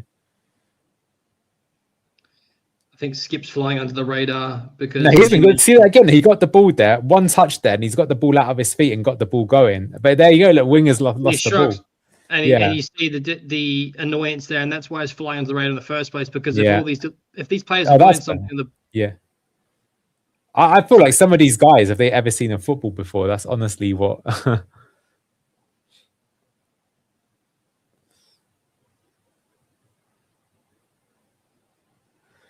I think we should torpedo HMS Pistol League. Players believe it, and so do the fans. And we need to start swimming from our lives right from the get-go. And that's maybe true. I think that's hard, though, when you've got a team where you're dominating the ball so much, right? Because it's never going to feel like you're up against it, even if actually you are.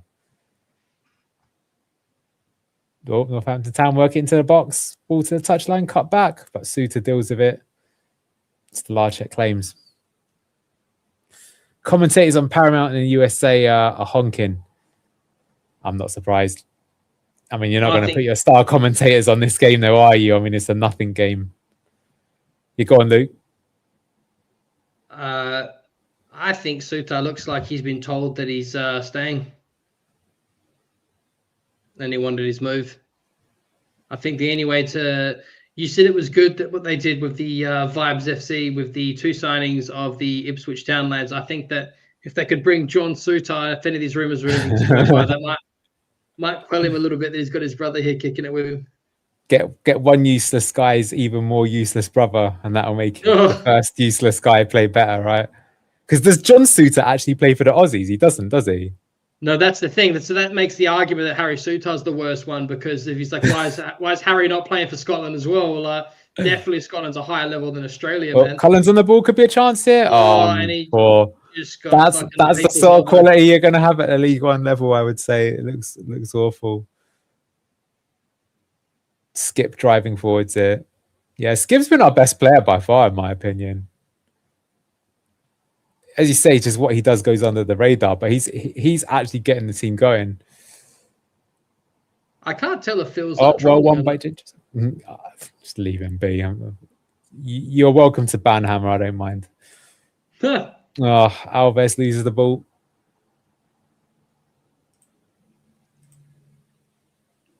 Yeah, it's been bad. Whinging Pom, you are fucking out of here. We don't know if you're serious or not. If you were serious, suck a fucking dick. I was not being racist.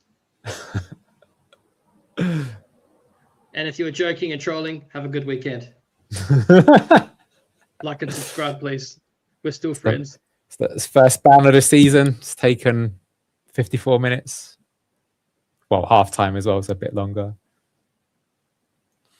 Come on, Leicester, do something, guys. Speed it up.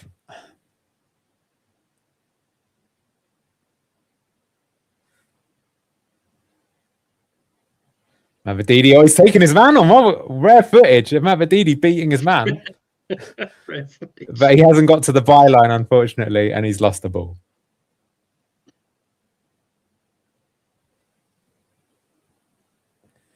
Yeah, you could buy Northampton's entire 11 for Skip's transfer fee. He should be the best on the pitch, for sure. But, you know, he does. I mean, we thought he'd be too good for the Championship. He hasn't been. We don't know if he's going to be too good for League One, but I can say he's too good for League Two based on what I've seen here. Okay, that's the first time that we forced their keeper into giving the... Okay, maybe not. I thought we've forced the turnover, but it's actually offside. It looks like, was it been a foul on the halfway line there? Didn't pick it up.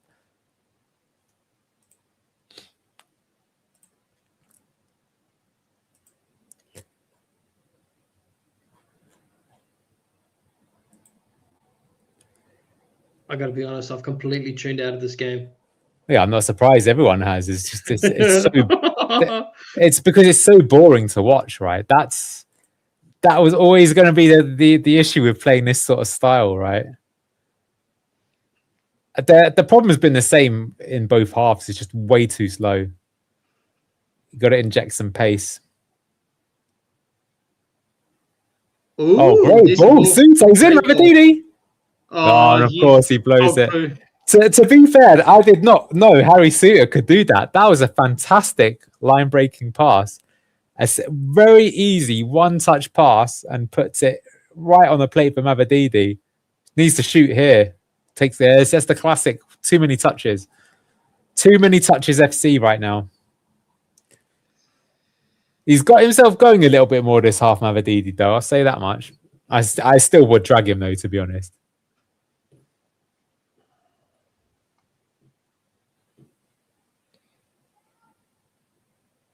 Okay, corner for Leicester. Braybrooke with a swinger, dealt with. And it's goal kick. Want to see some subs now? I think he'll make some at 60. But let's see. I was going to ask you what you think about Russ Martin, because you see different managers do different things, right? You do have to say, Enzo, he was not the best at subs, in my opinion. He took always the same subs, always at the same time. I think even when he's been at Chelsea, he's been guilty of that. Rowett was kind of similar, right? He wouldn't make subs even when we were losing. That was really depressing to see, to be honest.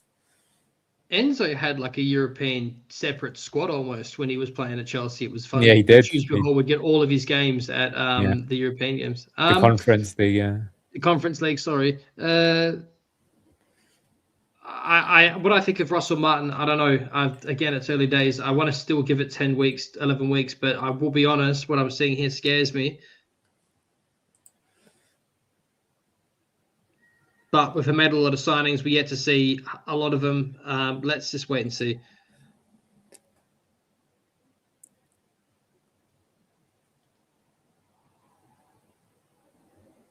I will say that for any team that plays system football, they always look bad the first couple of weeks.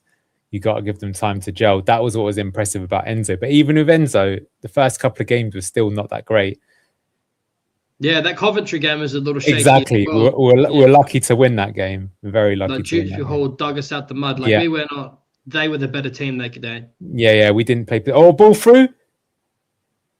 Reed. I mean... I'll say last 5 minutes, we've been a lot better. The issue is that the break is coming up again pretty soon. So it's going to kill our momentum. But we're starting to make some chances at least. But yeah, Bobby Reed there going through 1-on-1. I mean, I don't know about you, but just never had any confidence, did you? It wasn't an easy finish, I will say that much. But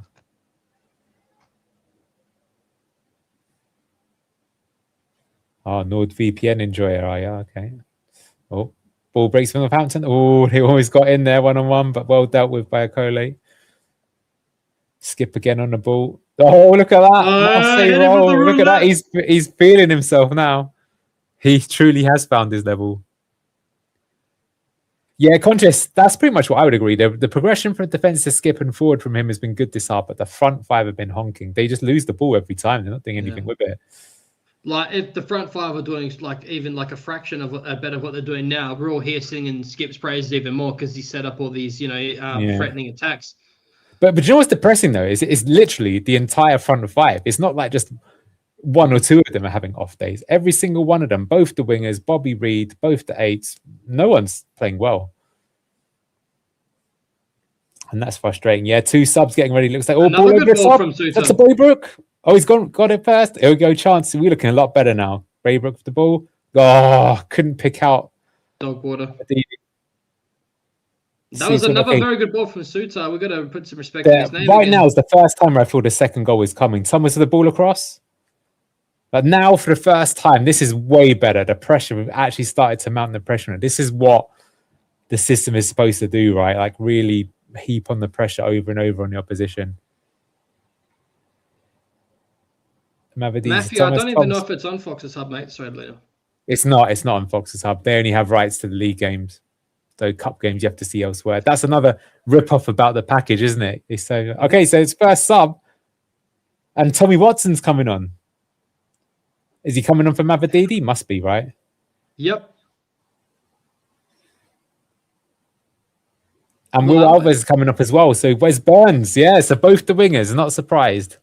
Okay. Watson and Burns have come on. Mavadidi and Alves have gone off. Got to say, I think both Mavadidi and Alves. Do you know what? That second half, Alves was anonymous. At least Mavadidi did some stuff there. But a lot of people say, which is a fair point, is that Alves is not a winger. Let's see. This goalkeeper. Yeah, we leave the donkey on. Guys, he looks like fucking that Lady Brienne Tarr from Game of Thrones. He kind of does, to be honest.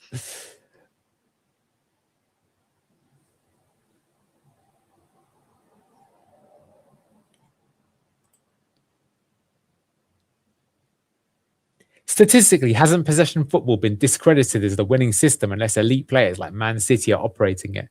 I mean, the argument would be that Spain won the World Cup and they had the highest possession out of all the teams there. So that would be the counterpoint to that. But I would say that even Spain have adjusted their approach, that it's not as possession intensive as it was in the past. And they made it a bit more of a direct addition, and that's improved them.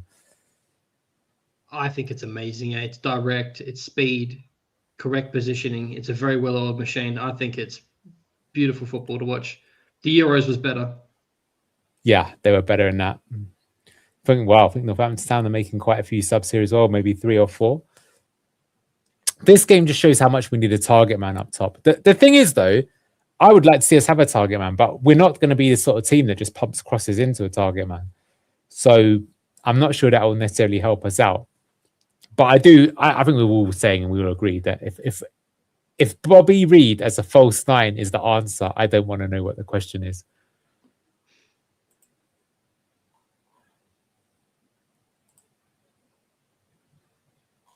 Inter Milan and Juventus are playing each other in Perth, or they were playing about 3 or 4 hours ago.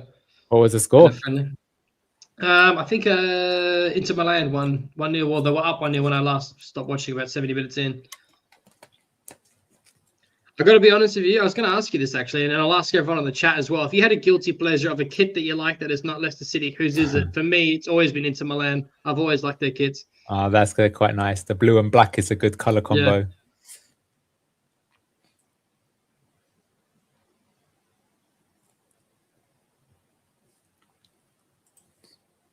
That guy just ran out of proper Forrest Gump vibes. I've got an odd one for you, but do you know who the Brazilian club Vasco da Gama are? No, I don't, but I like the sound of it already. It sounds sexy. They've always infamously had this kit where it's got like a slash that goes diagonal. So it's quite unique. I'll send you a link. That would be, if you're talking about guilty kit pleasures, that would be mine, because it's just so unique. I could never buy one though. You know what I mean? I'd feel like the biggest sellout fraud. Like, I like it. Yeah, you'd feel like Duck, or fucking our bless him, Ethan. We love him more than most or the less, but yeah, rocking up to a Thursday show in a Newcastle kit was very taboo for me. The Roma Kappa kits when they came out were great. Yeah, Italian kits in style, not a surprise. I got to be honest. Oh, thank you for the link. I am going to come out and say this now. I'm not a fan of, like, I don't like the colour of Roma, and for that, on that matter, I don't like the maroon kit for Leicester. I think it's a honking colour. I think it's hideous. It screams, midlife crisis, old man that's single. What about the pink kit? I think that's a war crime, that kit. But look how many people, even at the ground, have got the pink kit on. I don't understand it. I'm not trying to be like a homophobe, but I just can't, as a man, can wear pink. I just can't. I just don't. It doesn't work for me. I just think it looks honking. Yeah, I don't think it's very sports kit. Always love Barcelona's shirts. They're always good.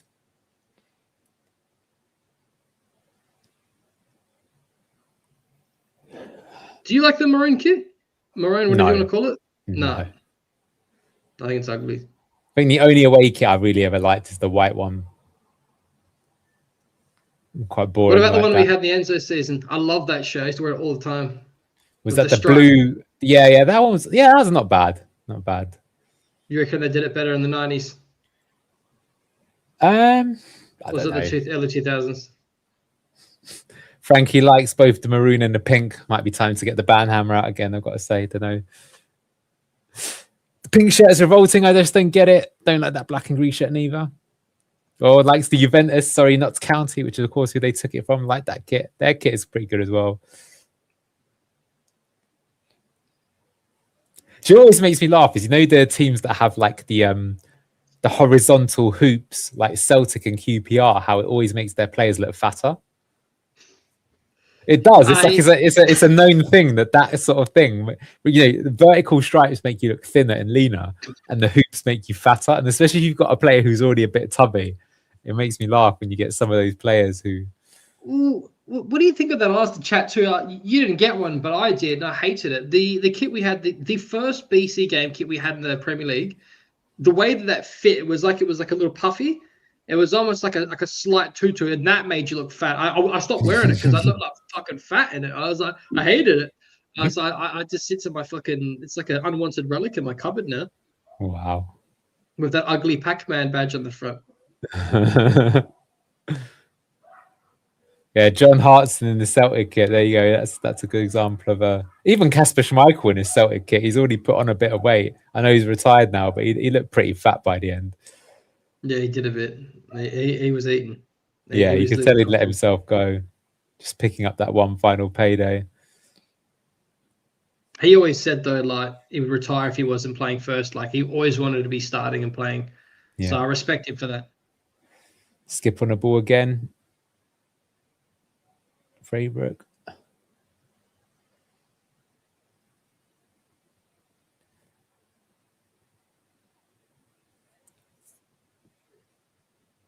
Did the goalie kit have hoops? You know, maybe he just looked fat anyway. I think it does though. Good ball. It's faster.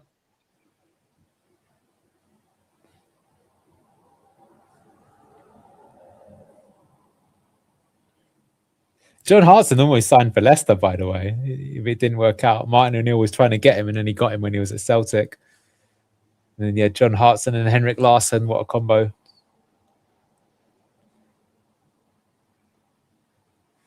Suter? No, not this time. He's fancying himself as a bit of a Vestergaard this half, is Harry Suter. I know, he's proved me wrong. Yeah. Oh, Japan's 2026 World Cup kit. That was a good one. Samurai blue. It says a lot, though, that we're talking about kits rather than a match again, doesn't it? Yeah, I was just thinking that since he made the sub, I actually don't think I've seen Tommy Watson or Wes Burns get on the ball yet. I'm sure they have. Come on. Yeah. As slow and disjointed as we have been, Northampton have been worse. True, but as has been pointed out, you know, we've got one player on a pitch that's worth more than their entire 25 put together. Oh, gave the ball away there. Vasuta deals with it. Tommy Watson, first time loses the ball, but we got it back. Braybrook. Oh, much better from Braybrook. Here we go. Oh, no. That's the ball. Hey. Yeah, pedestrians. That's like a challenge, man. Yeah, Russ Martin even's a bit angry with that one.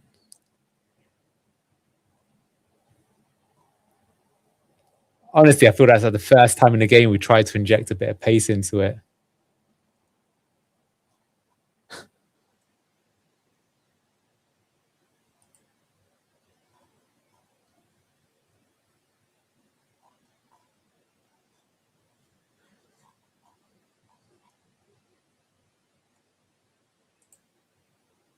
Yeah, I see a lot of online people are saying, what's Liam Cullen done? He has been invisible, got to say.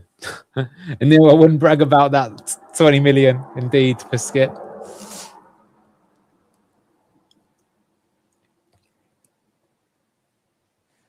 I'll say this, Luke. It is really fortunate that we're 1-0 up, because could you imagine if it was 0-0 at this point? We'd be having the biggest whinge. Yeah, we'd be having kittens here. Rightly so. That said, you got to see there's already been some upsets in the cup already, haven't they? Bristol City, after they've signed a lot of players and a new manager in the summer, they went out to League Two opposition yesterday.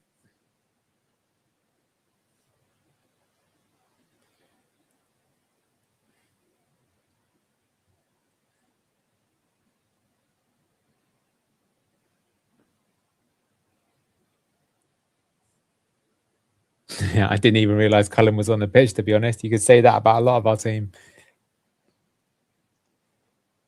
But yeah, the Swansea fans did say that. There's a lot of games where he's in there where you don't realise he's on the pitch. Imran is like screaming somewhere right now in that ground. Well, they chose to buy the season ticket. Not been fun or anything. Could have protested. Yeah, tonight's entertainment, reading the Martin Outer thread on Fox's talk. I mean, look, if another manager goes, why are we not asking more questions of the people above? That's always been the problem. Always has been.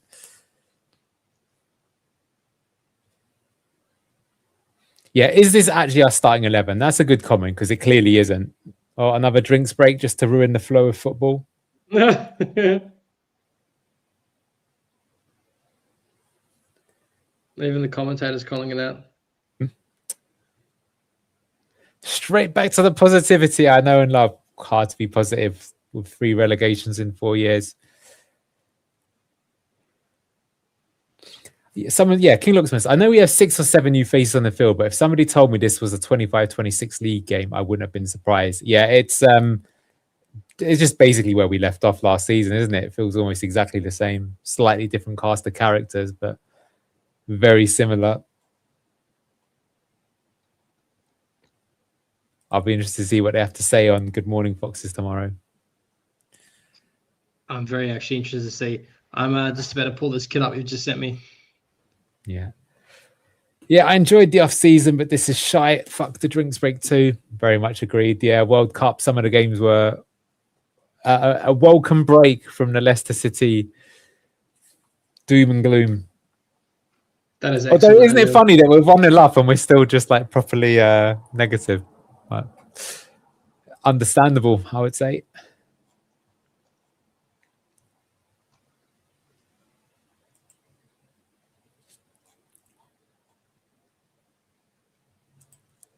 Based on what you've seen so far, what would you think your prediction would be for the first league game of the season? Shit. I don't know. I think because I'm going to have to go 1-0. 2-0 if they're lucky. I mean, look, hopefully we play a lot better, but based on how we've played today, I actually don't see us winning that game.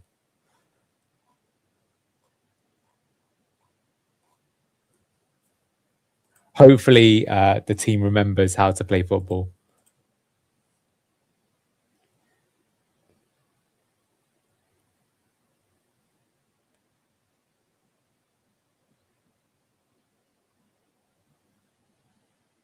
Oh, I was going to say, we're waiting for that first defensive error, kind of there from Macaulay. Chance for Northampton, but Salarchek saves. We've had one bozo moment so far this game. But can you smell another one, Luke?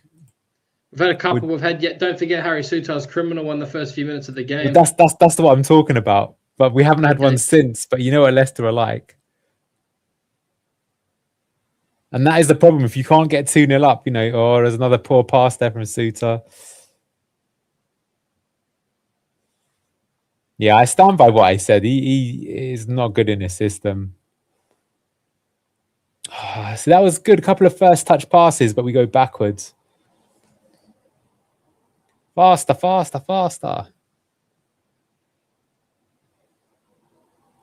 Yeah, right. Slow. 6 weeks later. Yeah. Tommy Watson on the ball, drives infield. What a They goal! scored. Wow. And how do you know it? Tommy Watson did what Steffi Mavadidi hasn't done in 2.5 years. He took on a couple of players. Hang on, what? Oh, hang on a minute. Have they disallowed it? Why? Yeah, they've disallowed it for a foul. It was Cullen in the end who scored. No, Cullen was offside. No, sorry guys, not yes. It's been ruled out offside. Oh, well, Our stream glitched literally as Tommy Watson picked up the ball there, but no. Let's see it back. Let's have a look on the replay. No VAR in League One. Yeah, that's unfortunate. No, they're not even going to play it back. No, my God. Absolute budget. Cancelling the subscription. It still could be 4-0. Still could be 4-0.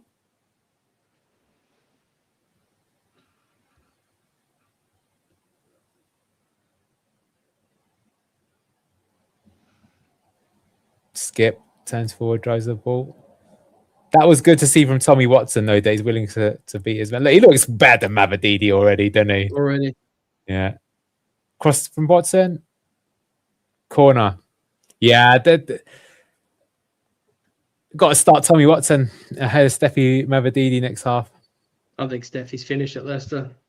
I mean, he was finished a while ago, wasn't he?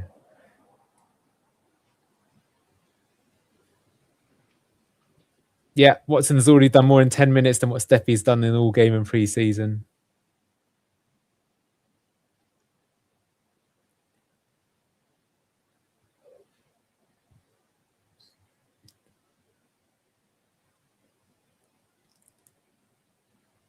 Another corner.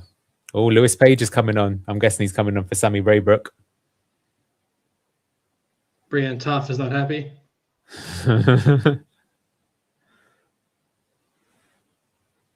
Why are they not going to show the replay of the offside goal again?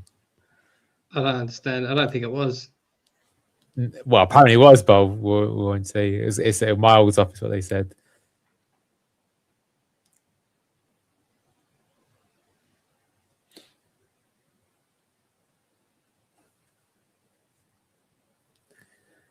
Luke Thomas about to take the corner.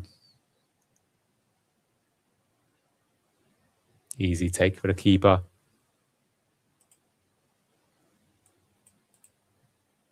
Go on, Colin.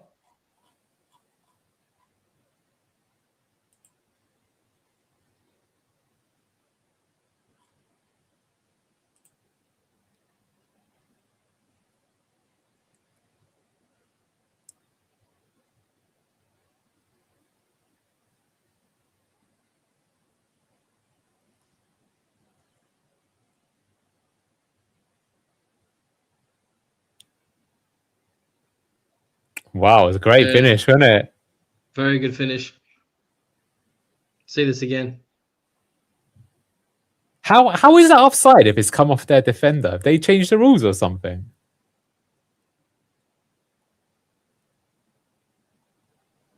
All right, Page is on. Good to see. Yeah. Let's see. Yeah, he's a bit taller, isn't he, than last year? You can see already. I reckon he's filled out a bit too. No, he's actually come on for Liam Cullen, so that's interesting. We've got Sammy Braybrook and Lewis. He's taken off Bobby Reed, actually. Wow. And yeah, so Liam Cullen's gone up to be the false 9. Lewis Page has come in as one of the 8. So we've got Sammy Braybrook and Lewis Page as the attacking midfielders.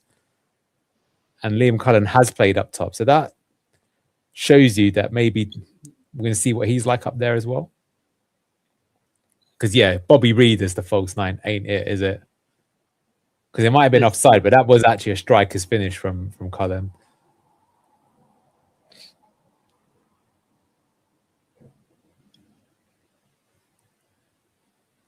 Page wins the ball back. Nice. Oh, look, he's a lot stronger than last year already, isn't he? You can see. I think him, Evans, even Hutchinson especially, they all filled out over this pre-season, I think. Conscious asked, does anybody know why Thomas Stills wears 33? I've heard that's his IQ. That's what I've been reliably informed, and that's why that number is special to him. When's the Bosnian guy joining? Who knows? I guess Monday at this rate.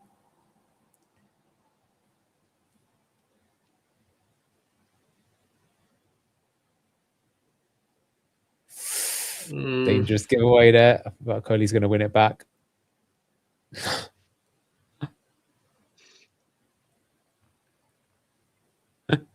Yeah, Bobby Reed is that any position, insert position here, ain't it? That's what I was going to ask you, actually. Like, I know you don't want him in your starting 11, but what would you even say his position is at this point? Because no matter what argument you make, you're going to make probably a better case of why you wouldn't want him in that position. Well, when he played for Marco Silva, the way that they played football with their 4-2-3-1, and they had like rotations on he was good as a kind of winger stroke number 8, but he only really looked good in their sort of system. Marco Silva, in my opinion, is like, I'm glad you brought that up, the on and off position. I think he will be the next, like Areola, the next manager to get a decent move to a better club. Well, he's gone Benfica, isn't he? Benfica, yeah, but I think better than that eventually. Yeah, but I agree with you. But it's surprising that he went there rather than going for a top tier Premier League job. Because there were times in the past were linked even with like Chelsea at one point. But obviously they've gone Sheffield United. Oh, Suter again, giving the ball away 1-on-1, but sweeper keeper. Yeah, Stavacek comes out. Harry Suter. Oh, they that actually was Stavacek a lot there. Hearts, did you see? Yeah. They got absolutely destroyed them, didn't they? That just shows you the levels of the leagues. Oh my God. Some of these bozo moments are... Leicester could have given away like 2 goals in the last 3 minutes there. And it's all from our own capitulation. Oh, Braybrook with a lovely little turn. Shimmies past 2 players. Ball through. Oh, I couldn't quite find Wes Burns to get through. Wes Burns has been given them the number 7 shirt. He's taken over from Fatawu. Not a surprise, I would say. Suter bozo of the game. I think you'd have to say so. He's made at least 3 bozo moments.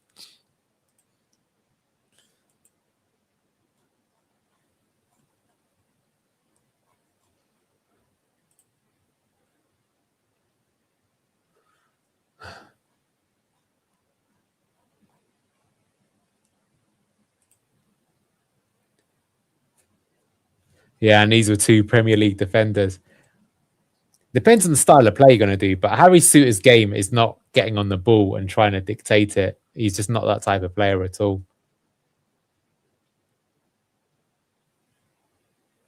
Let me ask you, you say we need another striker, but from what you've seen today, what's more important, striker or defender?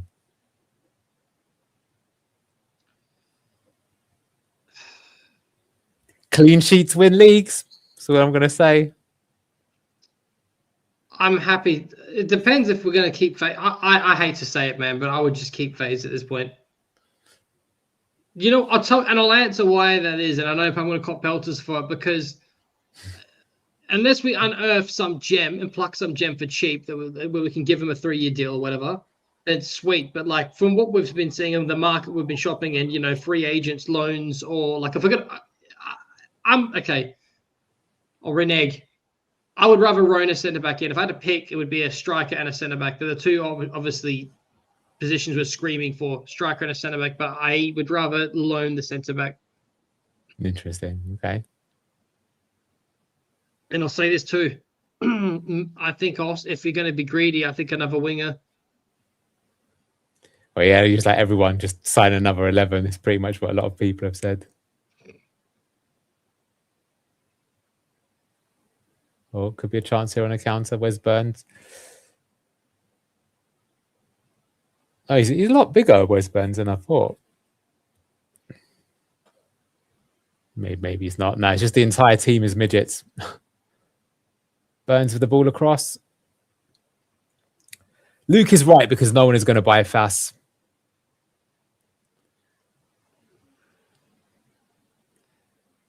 I can see him maybe going, but yeah. Just remember it was crap with Martin O'Neill for the first 8 games. Yeah, that's a fair point. Yeah, look, I did say you got to give the manager time. It's going to take a while for it to click. It's just, it still has been a tough watch though, isn't it? It's been, I've been getting tired and bored. Yeah. I've lost concentration for a lot of this. I don't agree that Suter was brilliant with the ball for Australia. Luke, you tell me you watched the World Cup. What did you think of Harry Suter? Yeah. people were overhyping him. He was nothing doing any honking moments or anything like that, but there was no moment where I was like, oh, Sutar's done brilliant there. He just like flew under the radar. Like I've told you, I feel unfortunately about the standard of Australian football. Like, yeah, it wasn't bad, but he wasn't this like elite world-class player. Like, remind yourself, why is he playing for Australia, not Scotland? Don't forget that. Yeah, Page with the ball. Oh, he overcooked that pass. Tommy Watson does get the cross in though. See, he's quite decent with both feet, actually, Tommy Watson.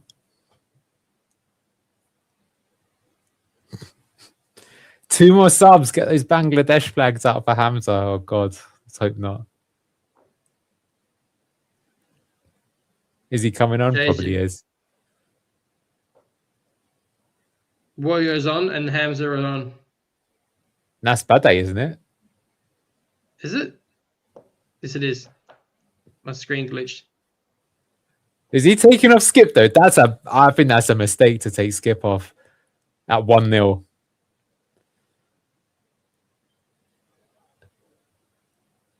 Or is he taking off Braybrook?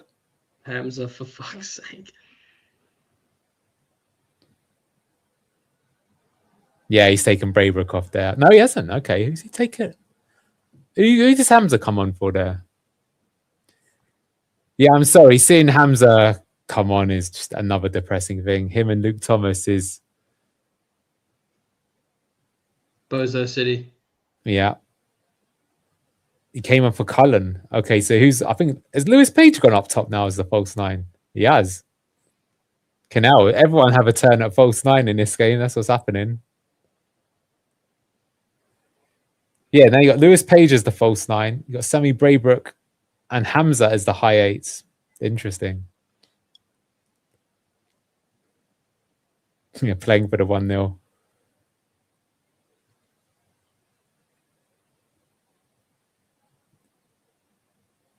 Oh, Northampton keeper. Oh, dwelt on the ball a bit too long.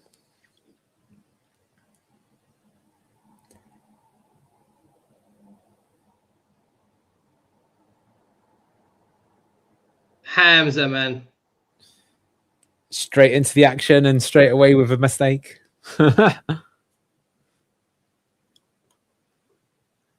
Is Russell Martin doing this shit to show we need a striker or something? Maybe. I think he is, to be honest with you. I was actually just thinking that. I just don't want to sound like a conspiracy theorist again.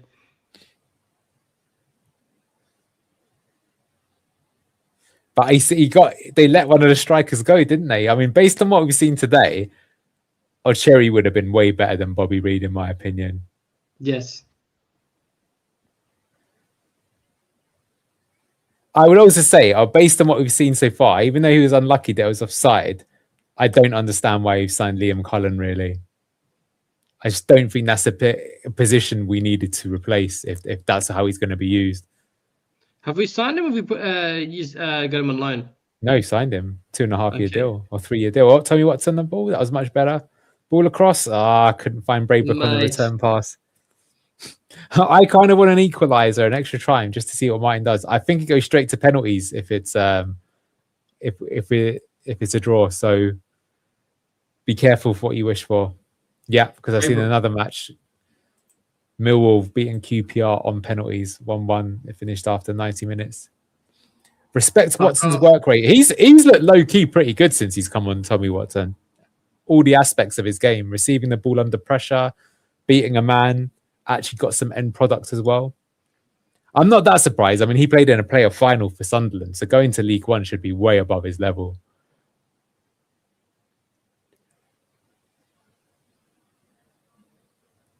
He's actually one of those players who I'm a bit surprised did go to League One. I actually don't think that's the best for his career, we have to say. How have we been playing? Honking, to be honest. Yeah. Massively forgettable game.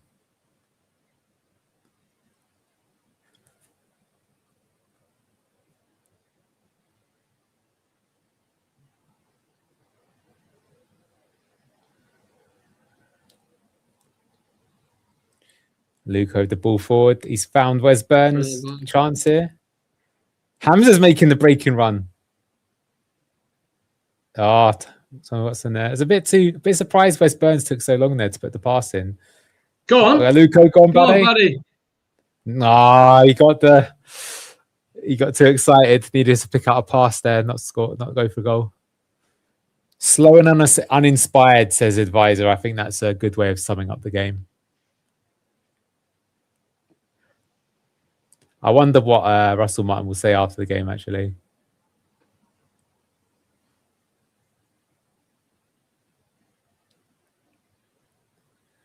Eight minutes extra time.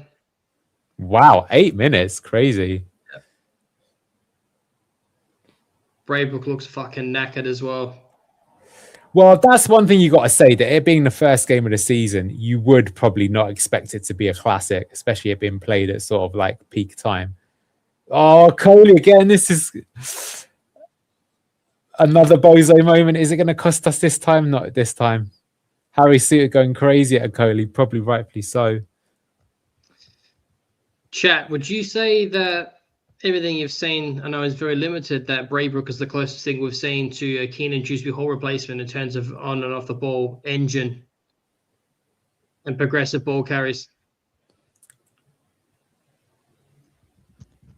What do you think, Anil? Not in this game. I glazed him in the previous one. I think he's been below par today.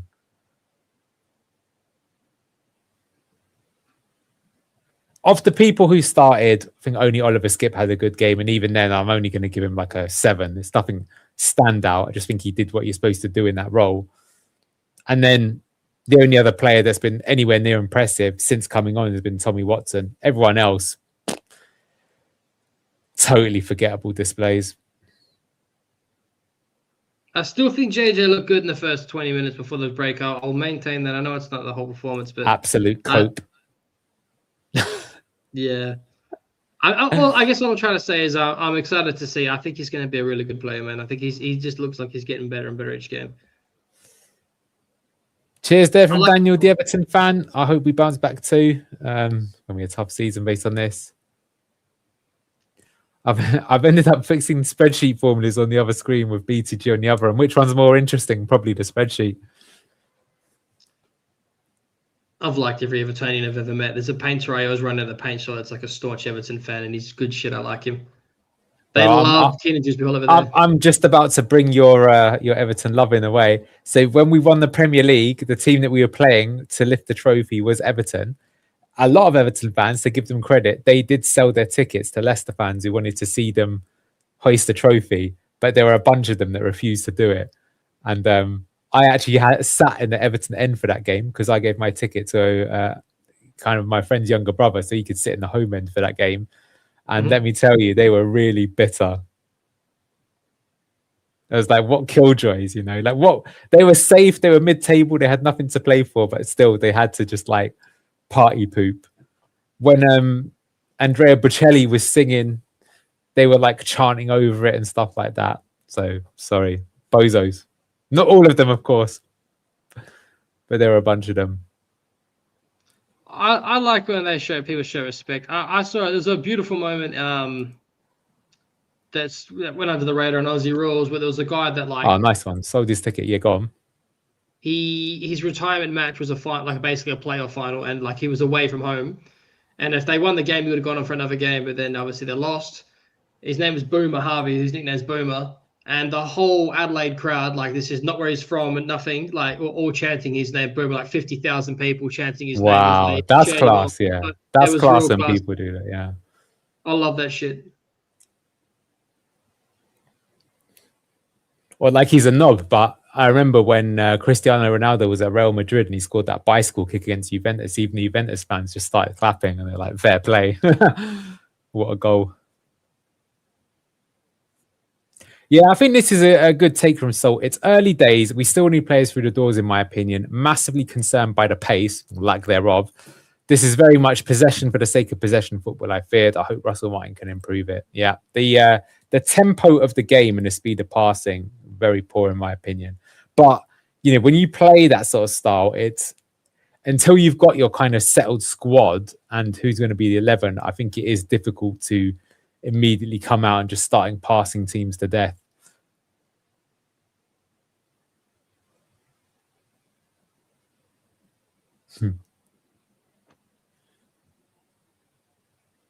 Centre backs are a huge concern based on this game. Yeah, they've both been poor in this game, I think. 9 subs on the bench today, but only 7 allowed in the league. It might cause an issue. Interesting. Fewer options, I suppose. All Martin's been talking about is tempo. Hope he can get some out of them. Well, I got to say I'm disappointed, though, because he's never really got it going the entire game. And just the biggest thing is, look at here, just way too many touches on the ball. I know he knows this, so I'm surprised that he's saying it's okay. Look at that there. Bade taking like 4 touches. I suppose now we're just killing the game off, but it's been the story of the entire match.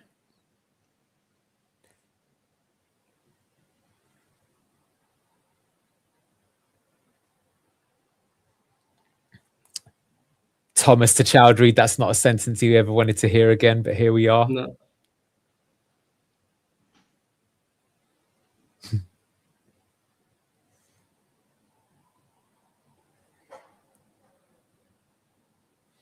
Yeah, someone else says, do you think Russell Martin is doing a Mourinho when he played Steve Sidwell as a striker and trying to make a point to the board? We'll have to see.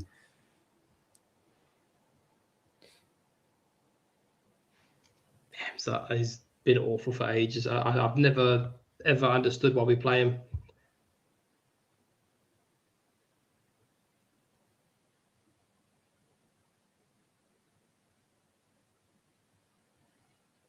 Mate. Was that the Bozo moment? Almost. Thomas, going to be a long season, boys. At that point in time as well, we're trying to play the ball out. A couple of minutes left to go. I think don't take risks, especially after the last couple of years. I mean, it doesn't help the pace of the delivery of that ball from Sutar either, though. He did Thomas no favours. No. Oh, Lewis Page with another little roll. Loses the ball, though. I would rather Yannick Vestergaard, a striker. Hey, whenever Yannick went up, he banged in a few, you know.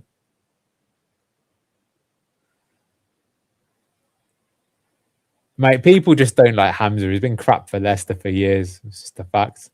Oh, Braybrook crashing through. Oh, but loses the ball. Yeah, that's what they did. They both ran into the same position.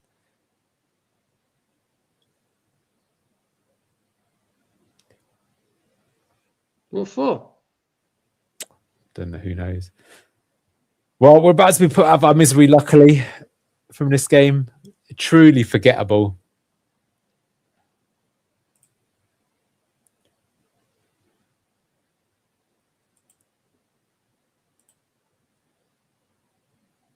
Probably last kick of the game is this from their goalie.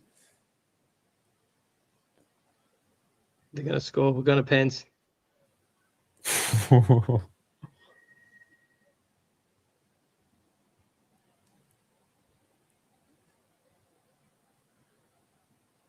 Let's go. There you go. It's finished. And there we are. First game of the season ends with a victory. Woohoo!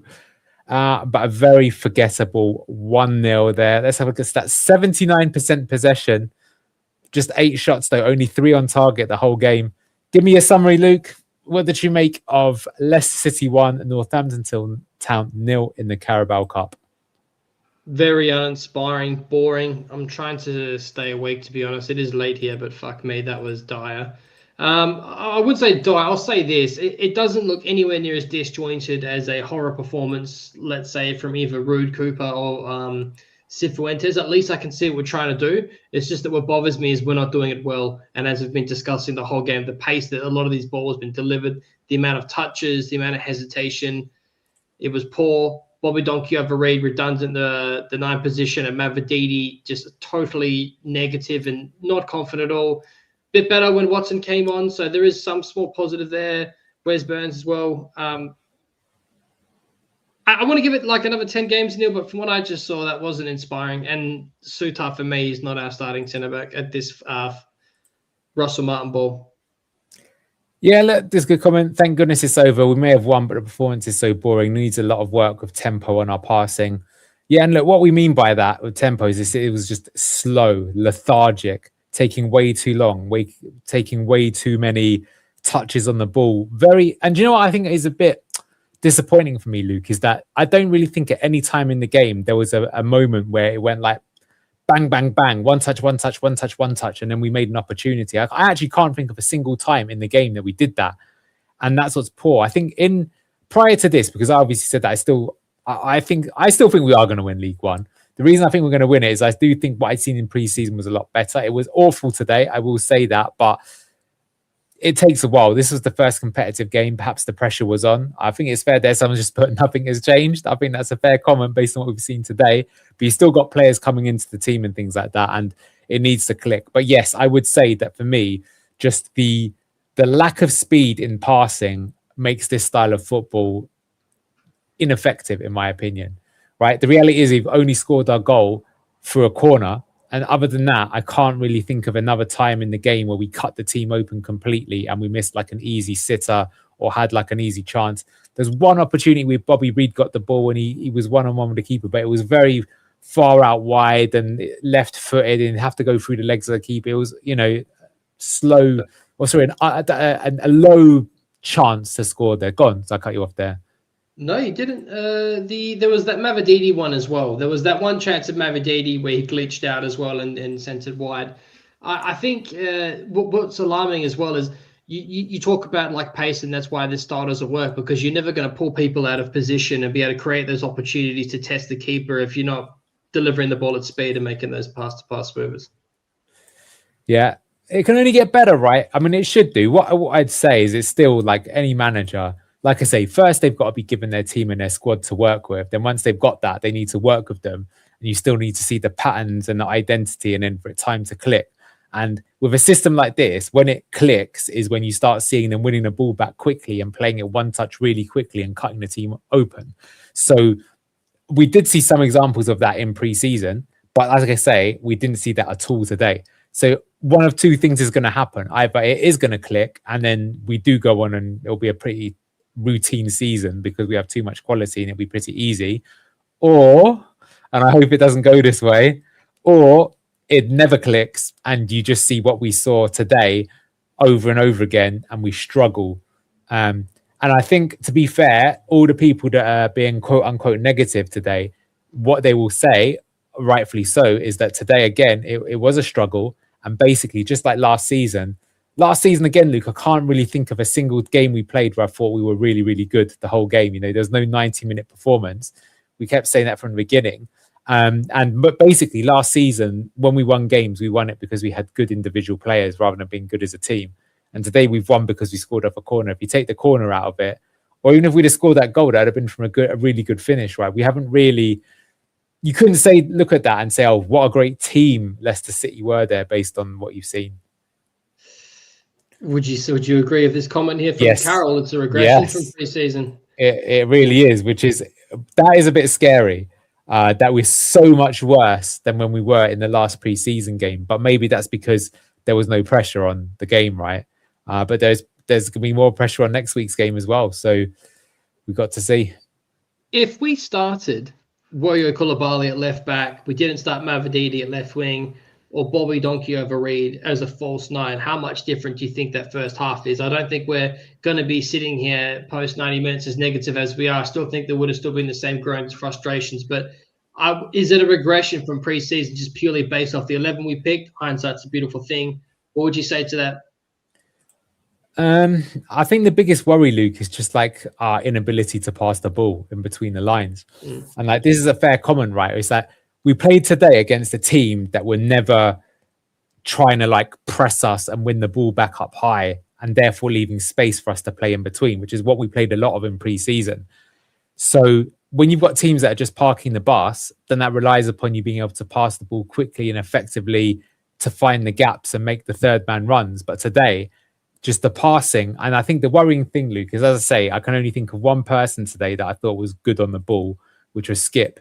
And the thing is that in this division, having your number 6 as being the one person who can pass is probably not even when you want it, because you're going to have tons of the ball anyway. They're not even really going to, like, one reason he's getting the ball so efficiently is because, unlike in the Premier League, they're not really pressing him to stop him getting the ball, right? So what I'm saying is no matter who was tried in the 8th position, whether it was Liam Cullen, Sammy Braybrook, Lewis Page, Hamza Chowdhury, everyone have a go at one point. Not a single player in those positions could actually comfortably get on the ball and play it nice and neatly first time and make nice triangles and rotations. So, but it's early days, but fairly worrying to see there. Let's go through some better comments. Positive take was we look much better with Watson and Burns coming on. Hopefully with Chaplin, who wasn't in today, fair play. And maybe Adamir coming in, we could be more positive in future games. That's fair enough. Sammy wasn't that bad in the ball, just wasn't influential. Same for Will Alberts. I think that's fair. I think the reason why I'm being harsh on Braybrook is just because I glazed him so much in my midweek analysis, saying he's the player I was most excited for. So, you've got the varying degrees of the spectrum.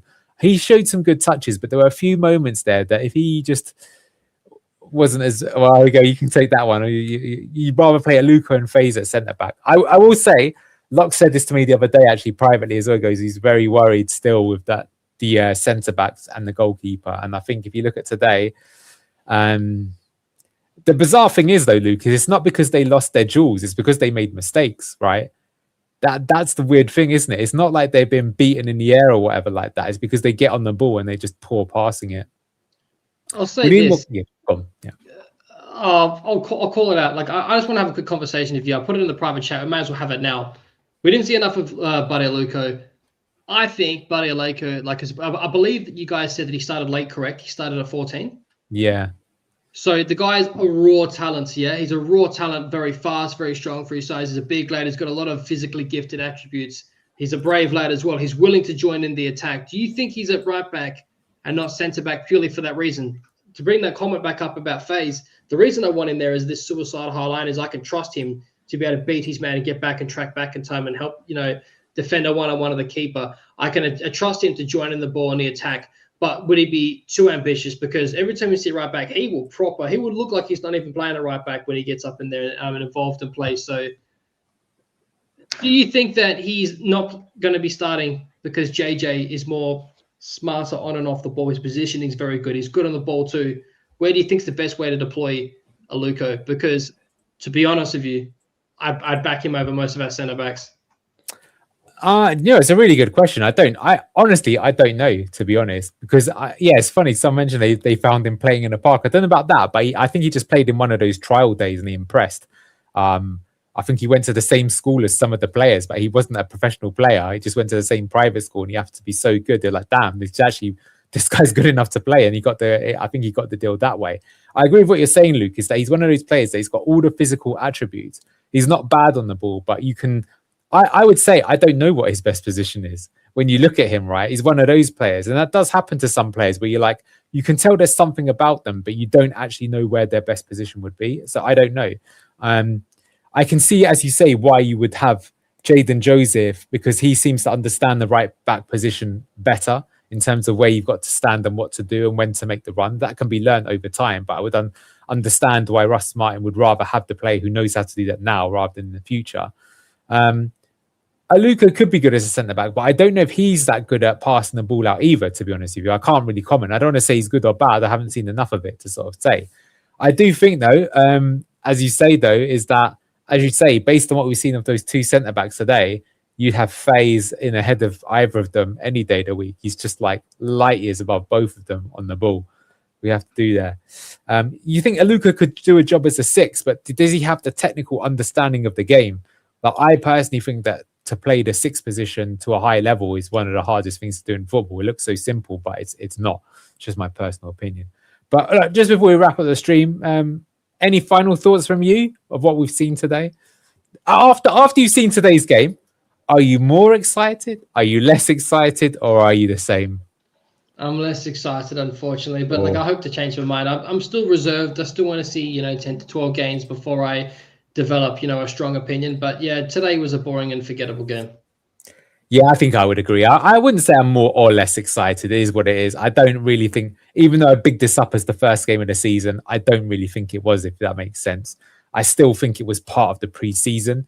I would say, though, that was your final pre-season game. You'd still be a bit disappointed. Like, even though we lost the previous game, we looked better in that game. Whereas today we won, but it was a bit fortunate, I would say.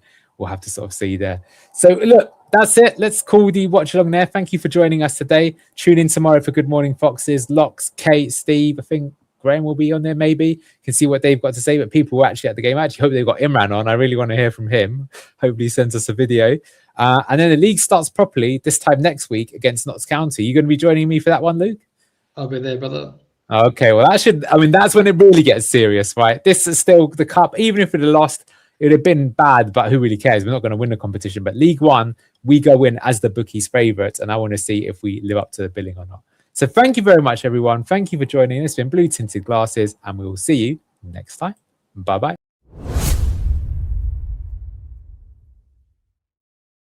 Yes, thank you very much.